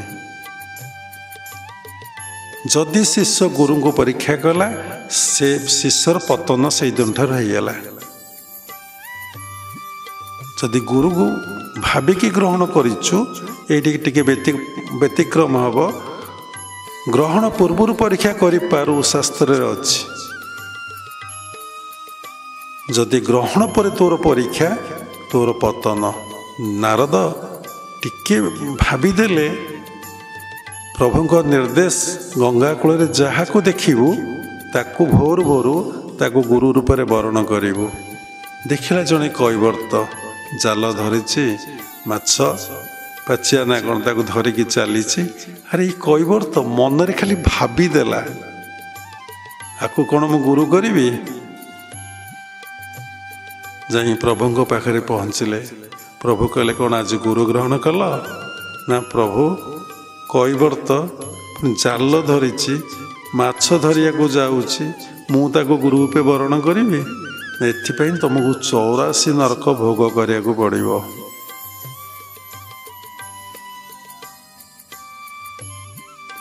कथा कहबार सार कथा है टिके मनरे भावना आसबारू पुणी जो मैंने स्टेप नौथे गुरु विरुद्ध रे केते नरक भोग करिया पड़िबो कि न पड़िबो से उत्तर मो पाखे ना से उत्तर परमात्मा परम ब्रह्म ही जानती तेणु ବାସୁଦେବ ସର୍ବମିତି କରିବାକୁ ହେଲେ ଜାଣିବାକୁ ହେଲେ ସେତିକି ସାଧନା କରିବାକୁ ପଡ଼ିବ। ଦେଖନ୍ତୁ ଏଇ ଜନ୍ମରେ ଗୋଟିଏ କଥା ଚିନ୍ତା କରନ୍ତୁ, ସବୁରି ମୂଳରେ ତ ଏଇ ମନ ଲୀଳା କରୁଛି, ମନ ଖେଳା କରୁଛି, ମନ ଭାଙ୍ଗୁଛି, ମନ ଗଢ଼ୁଛି, ମନ ଯୋଡ଼ୁଛି, ମନ ଆସୁଛି, ମନ ଚାଲି ଯାଉଛି। ଏଇଟା ହେଲା ସ୍ଥୂଳ। ସୂକ୍ଷ୍ମରେ ଦେଖିଲେ ଆପଣ କର୍ମ ଆସୁଛି, ଆପଣ କର୍ମ ଯାଉଛି, ଆପଣଙ୍କ କର୍ମ ହିଁ ଯୋଡ଼ୁଛି, ଆପଣ କର୍ମ ହିଁ ଭାଙ୍ଗୁଛି, ଆପଣ କର୍ମ ହିଁ ଉପରକୁ ନେଉଛି, ଆପଣ କର୍ମ ହିଁ ତଳକୁ ନେଉଛି। କେଉଁ ଲେଖା ଅଛି ନା ଭୂତାତ କର୍ମ ବାଦେ ସେବ କର୍ମ ନାହିଁ ଅନ୍ୟ ଦେବ। କର୍ମ ଏହାର ମୂଳ ବୀଜ ବୃକ୍ଷ କରି ଉଠେ ତେଜ। ତେଣୁ ପୁଣି ଲେଖା ହେଇଛି କର୍ମଟି ଦୁଃଖ ସୁଖ ଦାତା ବିଶ୍ୱ ସଂସାରେ ବଳବନ୍ତା। କର୍ମଟି ଦୁଃଖ ସୁଖ ଦାତା ବିଶ୍ୱ ସଂସାରେ ବଳବନ୍ତା। ସବୁରି ମୂଳରେ କର୍ମ। କର୍ମ କେମିତି ହେଉଛି ନା ଆପଣ ସଂସ୍କାରରୁ ଆପଣ କର୍ମଟି ସୃଷ୍ଟି ହେଉଛି। କେହି କାହାକୁ ଆଣନ୍ତି ନାହିଁ, କେହି କାହାକୁ ନିଅନ୍ତି ନାହିଁ, କେହି କାହାକୁ ସମ୍ମାନ ଦିଅନ୍ତି ନାହିଁ, କେହି କାହାକୁ ନିନ୍ଦା କରନ୍ତି ନାହିଁ। ସବୁ ହିଁ କରେ ଆପଣଙ୍କର କ'ଣ ନା ମନ। ତାକୁ ଆଉ ଟିକେ ବୁଝିବାକୁ ଗଲେ ସବୁ ହିଁ କରେ ଆପଣଙ୍କର କର୍ମ।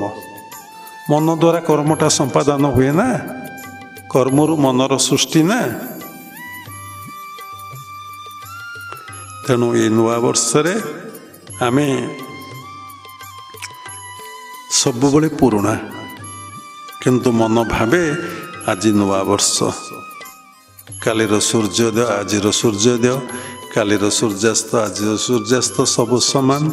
କାଲିର ଖାଦ୍ୟ ଆଜିର ଖାଦ୍ୟରେ ଟିକେ ପରିବର୍ତ୍ତନ, ପୋଷାକରେ ବି ପରିବର୍ତ୍ତନ ନାହିଁ, ଖାଲି ମନରେ ଗୋଟେ ସ୍ଥୂଳର ପରିବର୍ତ୍ତନ। ଟିକେ ଭଜନ, ଟିକେ କୀର୍ତ୍ତନ, ଟିକେ ନାମ, ଟିକେ କେଉଁଠି ସତ୍ସଙ୍ଗ। ସାତ୍ତ୍ୱିକ ଲୋକ ସାତ୍ତ୍ୱିକ ପରିବେଶ ସୃଷ୍ଟି କରିବେ, ରାଜସିକ ଲୋକ ରାଜସିକ ପରିବେଶ ସୃଷ୍ଟି କରିବେ, ତାମସିକ ଲୋକ ତାମସିକ ପରିବେଶ ସୃଷ୍ଟି କରିବେ। ଠିକ ନା ଭୁଲ? ପୁଣି ଯେଉଁମାନେ ଗୁଣାତୀତ, ଯେଉଁମାନେ ବିଶୁଦ୍ଧ ସାତ୍ତ୍ୱିକ, ସେମାନେ ବିଶୁଦ୍ଧ ସାତ୍ତ୍ୱିକ ଭାବଟି ସୃଷ୍ଟି କରିବେ। ଯେଉଁମାନେ ଗୁଣାତୀତ ତାଙ୍କର ସବୁବେଳେ ଗୋଟିଏ ଅବସ୍ଥା, ସବୁବେଳେ ନୂଆ। ଯେଉଁମାନେ ଗୁଣାତୀତ ସେମାନେ ଜାଣିଛନ୍ତି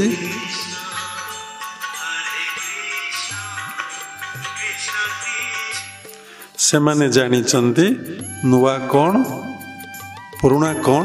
ସବୁବେଳେ ସେମାନେ ନୂଆରେ ଅଛନ୍ତି, ସବୁବେଳେ ନୂଆରେ ଅଛନ୍ତି। ତାଙ୍କର ଆଉ କିଛି ନାହିଁ। ତେଣୁ କେତେବେଳେ ଆମେ ନୂଆ ନବବର୍ଷ ପାଳନ କରିବା ନା ଯେତେବେଳେ ଆମେ ଗୁଣାତୀତ ହେବା, ଆମେ ସେତିକିବେଳେ କ'ଣ କରିବା ନା ନବବର୍ଷ ପାଳନ କଲେ। କେଡ଼େ ସୁନ୍ଦର ଉପସ୍ଥାପନା। ଏଇଟା ଆମେ କେଉଁ ବହିରୁ ପଢ଼ିନୁ କି କେବେ କାହାଠୁ ଶୁଣିନୁ। ନିଜ ଭିତରୁ ଯାହା ଆସୁଛି ପ୍ରଭୁଙ୍କ ଜଗନ୍ନାଥଙ୍କ କୃପାରୁ, ଗୁରୁଙ୍କ କୃପାରୁ ଆମେ ତା ଉପସ୍ଥାପନା କରୁଛୁ।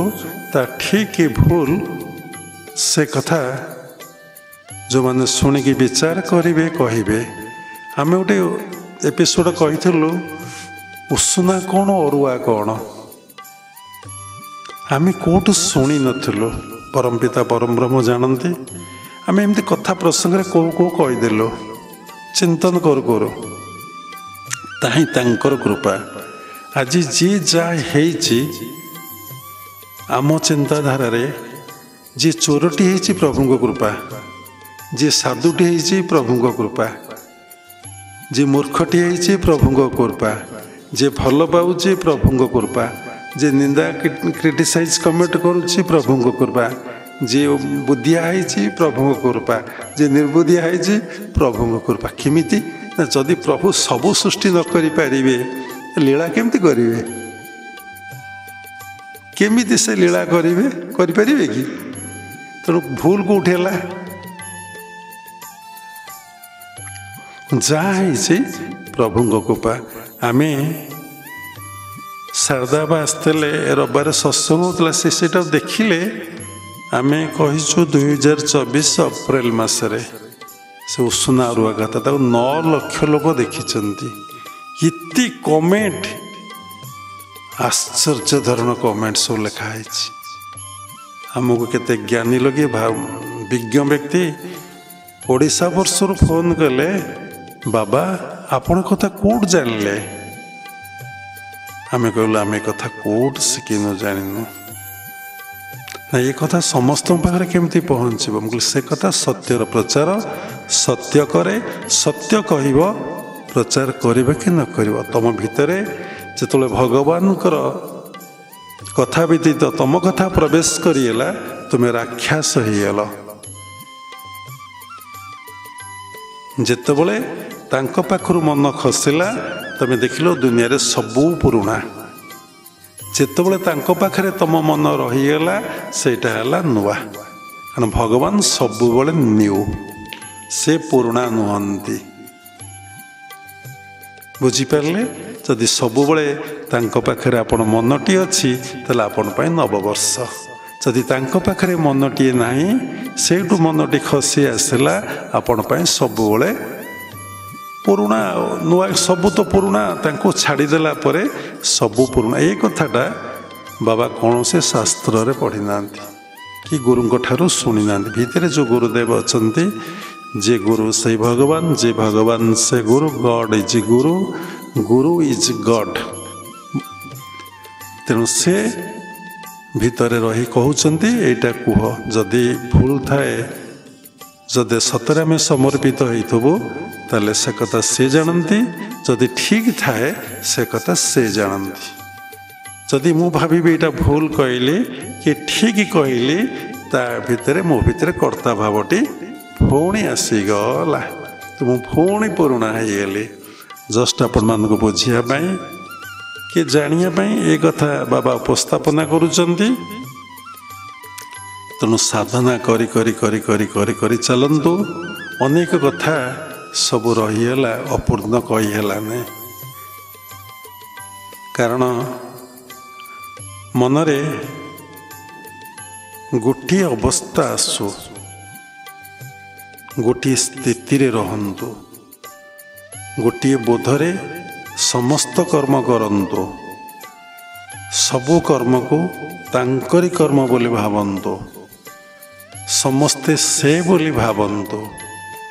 ଆପଣଙ୍କ ଭିତରେ ଏ ଅଭେଦ ଭାବ ଆସୁ। 25 ମସିହାରେ ଦୃଢ଼ ସଂକଳ୍ପବଦ୍ଧ ହେବେ, ପ୍ରତିଜ୍ଞାବଦ୍ଧ ହେବେ, ହେ ପରମପିତା ପରମବ୍ରହ୍ମ, ହେ ଗୁରୁଦେବ, ମୋତେ ଆଶୀର୍ବାଦ କରନ୍ତୁ। ସବୁବେଳେ ମୋ ମନ ତମରି ପାଖରେ ରହୁ।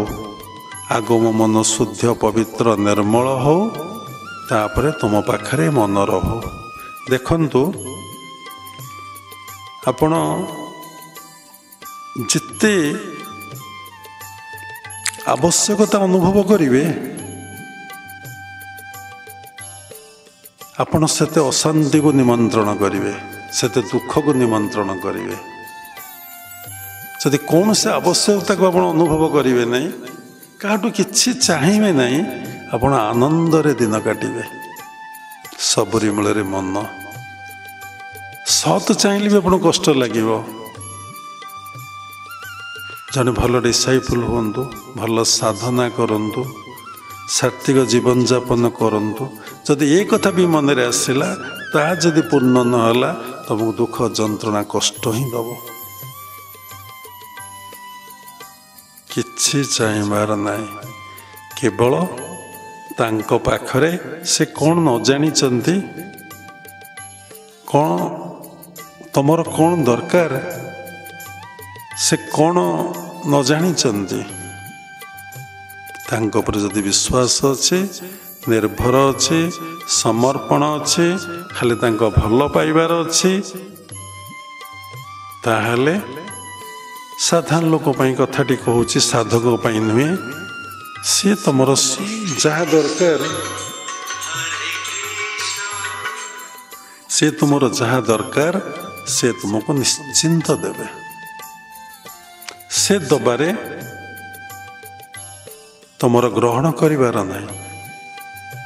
ତାଙ୍କ ଜିନିଷ ତାଙ୍କର।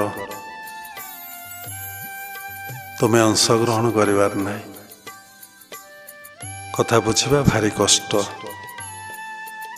ସାଧାରଣ ଲୋକମାନେ ସେ ସ୍ତରକୁ ଟଚ୍ କରିପାରିବେନି। ବାବା ସମସ୍ତେ କହୁଛନ୍ତି ପାଠଶାଠ ପଢ଼ିନାହାନ୍ତି ବୋଲି ଟିକେ ସରଳରେ କହୁଛନ୍ତି।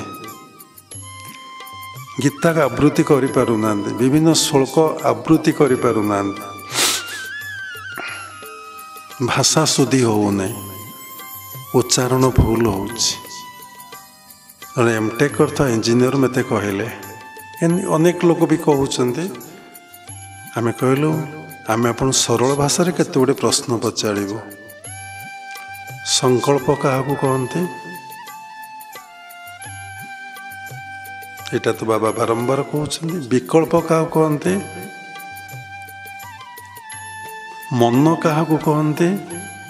ବୃତ୍ତି କାହାକୁ କହନ୍ତି? ନିରୋଧ କାହାକୁ କହନ୍ତି? ଭକ୍ତି କାହାକୁ କହନ୍ତି? ଭଗବାନ କାହାକୁ କହନ୍ତି? ଗୋଟିଏ ପ୍ରଶ୍ନର ଉତ୍ତର ସେ ଦେଇପାରିଲେନି। ତାହେଲେ ଆମେ ଏବେ ଭଗବତ ଗୀତାରୁ, ଉପନିଷଦରୁ, ବେଦ ବେଦାନ୍ତରୁ ଶ୍ଲୋକ ଆବୃତ୍ତି କରିବୁ। ଆପଣ ଶୁଣିବେ।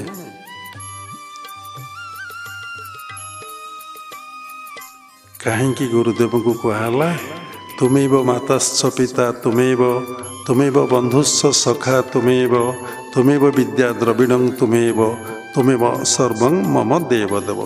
ତୁମେବ ବିଦ୍ୟା ଦ୍ରବିଣଂ ଶବ୍ଦ ଅର୍ଥ କ'ଣ? ବିଦ୍ୟା ଶବ୍ଦର ଅର୍ଥ କ'ଣ? ପିତାମାତା ଶବ୍ଦର ଅର୍ଥ କ'ଣ? ଗୁରୁ କେମିତି ମାତା ହେବେ, ଗୁରୁ କେମିତି ପିତା ହେବେ, ଗୁରୁ କେମିତି ବନ୍ଧୁ ହେବେ, ଗୁରୁ କେମିତି ସଖା ହେବେ, ଗୁରୁ କେମିତି ବିଦ୍ୟା ହେବେ, ଗୁରୁ କେମିତି ଦ୍ରବିଣଂ ବା ଧନ କେମିତି ହେବେ? ଏହା କ'ଣ ସମସ୍ତ ଶିଷ୍ୟମାନଙ୍କ ପାଇଁ ହେଇପାରିବେ? ହଁ, ପ୍ରଶ୍ନର ଉତ୍ତର ସତରେ ଶିଷ୍ୟମାନଙ୍କ ପାଇଁ ହେଇପାରିବେ। ବୁଝିବାଟା ଭାରି କଷ୍ଟ ହୋଇପଡ଼ିବ। ଯେଉଁମାନେ ସେଇ ସ୍ତରକୁ ଟିକେ ଯାଇଛନ୍ତି ଶିଷ୍ୟମାନଙ୍କ ପାଇଁ ହେଇପାରିବେ। ନାମାଚାର୍ଯ୍ୟ ବାୟାଙ୍କୁ ପଚରା ହେଲା, ଏ ବାବାଜୀ ମାନେ କ'ଣ ଠକ? ନାମାଚାର୍ଯ୍ୟ ବାୟା ଗୋଟେ ସୁନ୍ଦର ଉତ୍ତର ଦେଲେ, କହିଲେ ବାବାଜୀ ମାନେ ଠକ ନୁହନ୍ତି। ବୁଝିପାରିବେ? ଯେଉଁ ବୋଧରେ କଥାଟାକୁ କହିଲେ ବାବା ସେଇ ବୋଧରେ କଥାଟାକୁ କହିଲେ ଶିଷ୍ୟମାନଙ୍କ ପାଇଁ ଗୁରୁ ହେଇପାରନ୍ତି। ପ୍ରକୃତ ଗୁରୁ ଆଗକାଳରେ ଡାଇରେକ୍ଟ କଥା କହୁନଥିଲେ, ଇନଡାଇରେକ୍ଟ କଥା କହୁଥିଲେ ଏବଂ କଥା ପ୍ରସଙ୍ଗରେ ପ୍ରତ୍ୟେକ ଶିଷ୍ୟ ଭକ୍ତଙ୍କର ସୁନ୍ଦର ଉତ୍ତର ଦେଇପାରୁଥିଲେ। କାରଣ ପ୍ରତ୍ୟେକ ଶିଷ୍ୟ ଭକ୍ତମାନେ ବସିଥାନ୍ତି, ସେମାନଙ୍କର ଭାଇବ୍ରେସନ୍ କୁ ଗୁରୁ ଜାଣିପାରନ୍ତି। ସେ ଉତ୍ତର ଦେଇ ଚାଲନ୍ତି। କଥା ଏଠି ରହିଲା, ଜୀବନରେ କେବେ ଗୁରୁଙ୍କୁ ପରୀକ୍ଷା କରିବେ ନାହିଁ, ଜୀବନରେ କେବେ ଭଗବାନଙ୍କୁ ପରୀକ୍ଷା କରିବେ ନାହିଁ। ଗୁରୁ ଭଗବାନ ଅଭିନ୍ନ। ଯଦି ପରୀକ୍ଷା କରିବେ ଆପଣଙ୍କଠାରୁ ମୂର୍ଖରୁ ମୂର୍ଖ ଆଉ କେହି ନାହାନ୍ତି। ଶାସ୍ତ୍ର କହୁଛି, ବାବା କହୁନାହାନ୍ତି। ଆଉ କେତେବେଳେ ଗୁରୁ ଆଉ ଭଗବାନ ଆପଣଙ୍କୁ ପରୀକ୍ଷା ଦେବେ ନାହିଁ। ଯିଏ ପରୀକ୍ଷା ଦେବେ ସେ ଭଗବାନ ନୁହନ୍ତି କି ଗୁରୁ ନୁହନ୍ତି। ଅଟୋମେଟିକ୍ ଆପଣ ପ୍ରଶ୍ନର ଉତ୍ତର ପାଇଯିବେ। ଅଟୋମେଟିକ୍ ସେ ପରମ ପିତା ପରମ ବ୍ରହ୍ମ ତା ଦିନେ ଆପଣଙ୍କୁ ଜଣେଇଦେବେ। ଦେଖ, ଥରେ ନିକଟରେ ସ୍ୱର୍ଗ ବ୍ରହ୍ମପୁର ବୋଲି ଗ୍ରାମ ଥିଲା କହୁଛି, ଗ୍ରାମ ଅଛି। ସେ ଗ୍ରାମରେ ପ୍ରେମାଚାର୍ଯ୍ୟ ମଧୁସୂଦନ ଦାସ ଜନ୍ମଗ୍ରହଣ କରିଥିଲେ। ସେ ପ୍ରାଚୀରେ ଲୀଳାଖେଳା କଲେ। ମାଳିକାରେ ତାଙ୍କ ନାଁ ବର୍ଣ୍ଣିତ ଅଛି, ଛାଡ଼ନ୍ତୁ। ସେ ଉଚ୍ଚକୋଟୀର ମହାପୁରୁଷ। ହରେ କୃଷ୍ଣ ନାମ ଭଜନ ଯେଉଁଠି ଉଚ୍ଚାରଣ ହେଉଥିବ ବାବା ସେଇଠି ବସିଲେ। ତାଙ୍କର ବାହ୍ୟ ଜ୍ଞାନ ରହୁନଥିଲା, ଯାହାକୁ ଆମେ କହୁଛେ ସମାଧି ଅବସ୍ଥା ପ୍ରାପ୍ତି ହେଉଥିଲା। ଆନନ୍ଦ ଅଶ୍ରୁ ତାଙ୍କ ଆଖିରୁ ଅଧିକାଂଶ ଭଗବତ ପ୍ରସଙ୍ଗ ପଡ଼ିଲେ ନିଗ୍ରତ ହେଉଥିଲା। କାରଣ ପ୍ରେମିକା ପ୍ରେମିକ ସମ୍ପର୍କ, ଗୁରୁ ଶିଷ୍ୟ ସମ୍ପର୍କଟା ବି ସେଇଭଳି ହେବା କଥା। ଭକ୍ତ ଭଗବାନଙ୍କ ସମ୍ପର୍କ, ପ୍ରେମିକା ପ୍ରେମିକର ସମ୍ପର୍କ ହେବା କଥା। ସେ ଶିଷ୍ୟ ନାହାନ୍ତି, ସେ ଭକ୍ତ ବି ଆଉ ନାହାନ୍ତି। କଥାକୁ ସଂକ୍ଷେପରେ ସାରିବା। ବାବା ପ୍ରତିବର୍ଷ ତାଙ୍କ ଜନ୍ମସ୍ଥାନକୁ ଆସୁଥିଲେ ଏବଂ ଅନେକ ଲୋକ ଚାହାନ୍ତି ଯେଉଁମାନେ ସାତ୍ତ୍ୱିକ ଭାବାପନ୍ନ, ଟିକେ ସେବା କରିବାକୁ ଭଲ ପାଆନ୍ତି। ସାଧାରଣତଃ ଥାଏ ମାଆ ମାନେ ବି ସେବା କରନ୍ତି, ବାବା ମାନେ ବି ସେବା କରନ୍ତି। ଯିଏ ସାତ୍ଵିକ ଭାବାପନ୍ନ ଝିଅମାନେ ବି ସେବା କରନ୍ତି। ସାଧୁଙ୍କ ପାଖରେ ତ ସମସ୍ତେ ସମାନ, ସମସ୍ତ ଆତ୍ମା ବାବା ପୂର୍ବରୁ କହିଲେ ନା, ସ୍ଥୂଳରେ ଭେଦ ସୂକ୍ଷ୍ମ କହିଲେ ଅଭେଦ ଜ୍ଞାନ ହିଁ ପ୍ରକୃତ ଜ୍ଞାନ। ସେଠି ପ୍ରକୃତ ଭକ୍ତି ଆରମ୍ଭ ହେବ। ଯେତେବେଳେ ଭିନ୍ନ ଭିନ୍ନ ଦେଖିବ ଆଉ ଭକ୍ତି ଆସିବ ନାହିଁ। ଯେତେବେଳେ ଏକ ଭାବ ଦେଖିବ ତମ ଭିତରେ ଭକ୍ତି ଭାବଟା ହିଁ ଆସିବ। ଜଣଙ୍କର ଝିଅ ପ୍ରତ୍ୟେକ ଦିନ ଯାଇକି ସେବା କରେ। ବାପାଙ୍କ ମନରେ ସନ୍ଦେହ ହେଲା, ଏ ସାଧୁ ଏ ଝିଅ ଜଣେ ତାଙ୍କର ସେବା କରୁଛି। କ୍ରୋଧ ଆସିଲା। କେତେବେଳେ ଆସେ କ୍ରୋଧ? ନା କାମନା ପରିପୂର୍ଣ୍ଣ ନହେଲେ କ୍ରୋଧ ଆସେ। ତେଣୁ ଆମେ କାମନା କରିବା କାହିଁ, କ୍ରୋଧ ଆସିବ କାହିଁକି? କ୍ରୋଧ ଆସିଲେ ଆମେ ପୁଣି ଷ୍ଟେପ୍ ନେବାକୁ ଇଚ୍ଛା କରିବା ନା। ଆକ୍ସନ୍ ନେବା ହେଉଛି କ୍ରୋଧରୁ ନା। ଯାହାର କ୍ରୋଧ ନାହିଁ ସେ କ'ଣ କାହା ପରେ ଆକ୍ସନ୍ ନେଇପାରିବ? ନେଇପାରିବ କି? ସୋଠୁ ବାବାଙ୍କୁ ଏ କଥା ଜଣା ହେଲା। ସେଦିନ ରାତିରେ ସେ ଶୋଇଛି। ବାବା ତାକୁ ସ୍ୱପ୍ନରେ କହୁଛନ୍ତି, ତୋ ମନରେ ସନ୍ଦେହ, ତୁ ବାବାଜୀ କି କରୁଛୁ, ଦେଖ ବାବାଜୀ କ'ଣ, ଯୋଉ ପିନ୍ଧିଥିଲେ ଲୁଗା ଖୋଲିଦେଲେ। ଦେଖିଲା ବାବାଙ୍କର କିଛି ନାହିଁ, କୌଣସି ଯୌନାଙ୍ଗ କିଛି ନାହିଁ।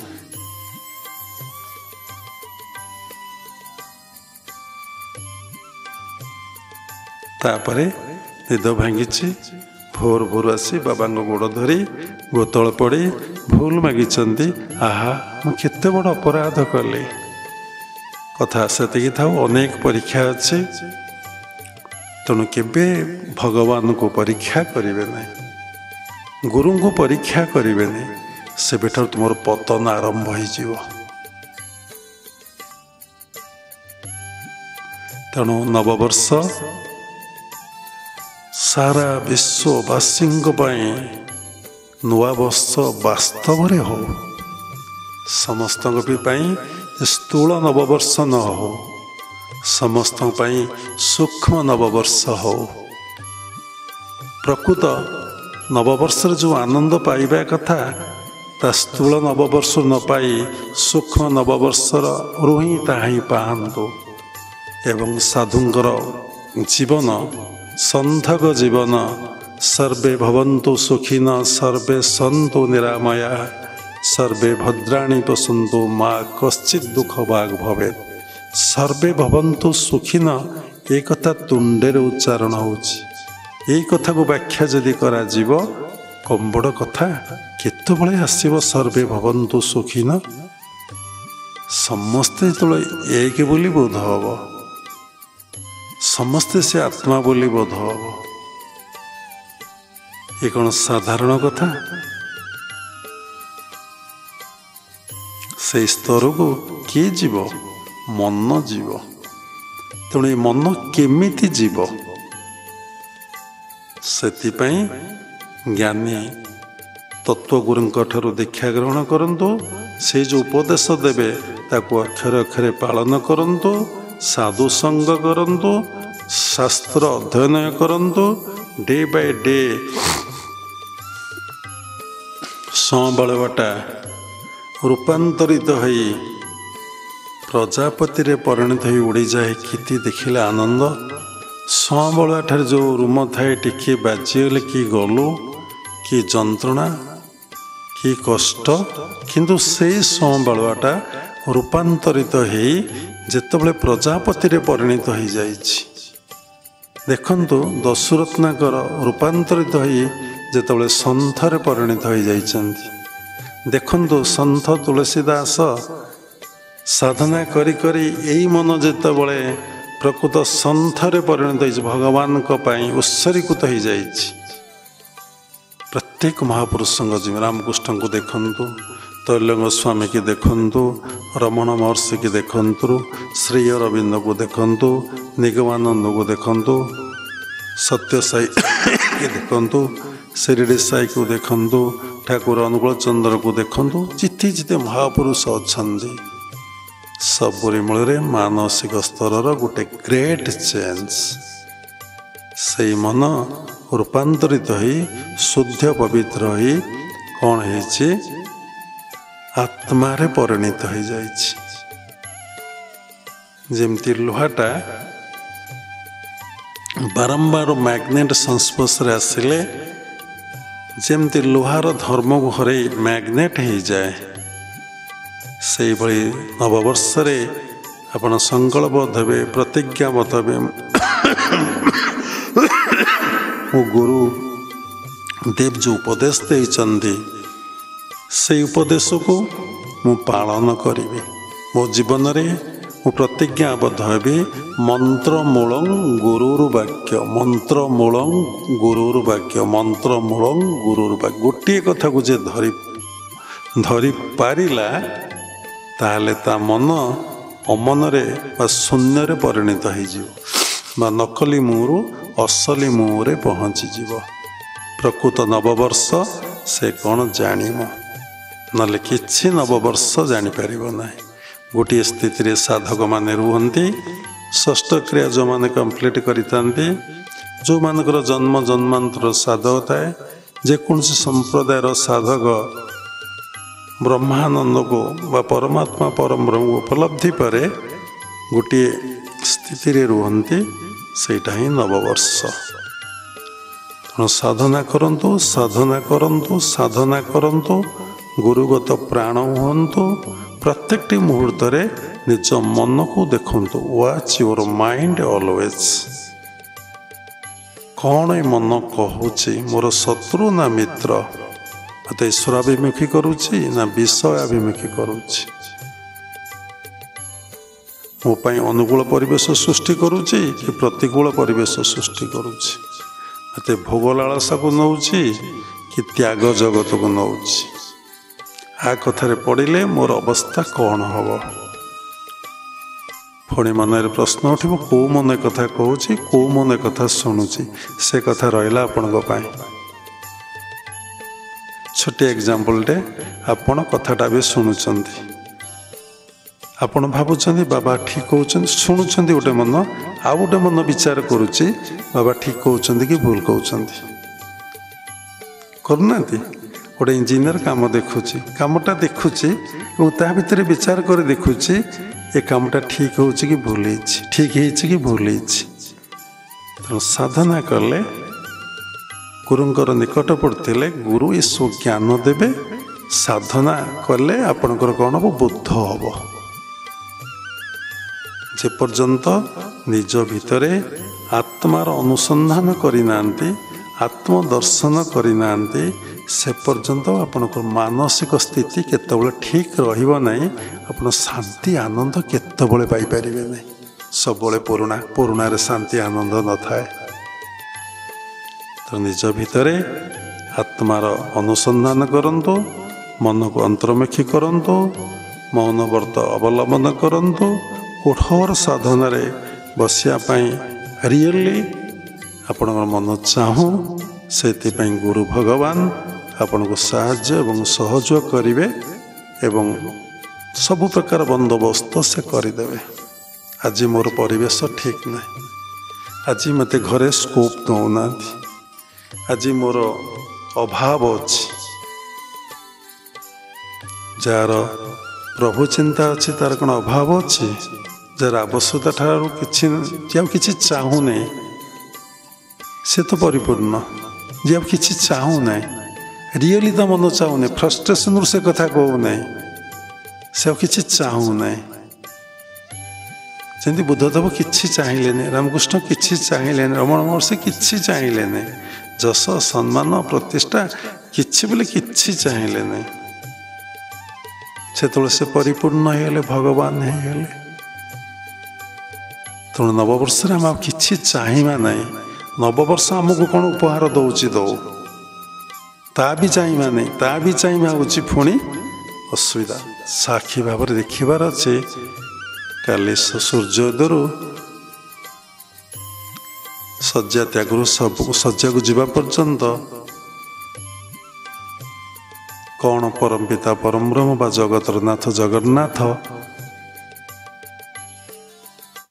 पुणी कर्ता भाव आम कले कौन कले परीक्षा ना जस्ट साक्षी भाव में देखार अच्छे क्रिया प्रतिक्रिया नहीं जदि सम्मान मिली तुम्हें जदि निंदा मिली तुम्हें महाप्रसाद मिली तुम्हें प्रसाद मिली तुम्हें बुझापी भाषा गुड़िक प्रयोग कराऊँच भाव जगतर कथा अवस्थार कथा शेष क्रिया योग परंपरार समस्त गुरु मान को मु प्रणाम करुचे विश्वर प्रत्येक संप्रदायर गुरु मान को मु प्रणाम करुचे उपस्थित भगवत स्वरूप गण सबुर भितर जगन्नाथ उपलब्धि करी मु प्रणाम करुचे सर्वे भवन्तु सुखिन सर्वे सन्तु निरामया सर्वे भद्राणि पशन्तु मा कश्चित् दुःख भाग् भवेत् हरि ओम तत्सत् हरि ओम तत्सत् हरि ओम तत्सत् जय गुरुदेव जय जगन्नाथ।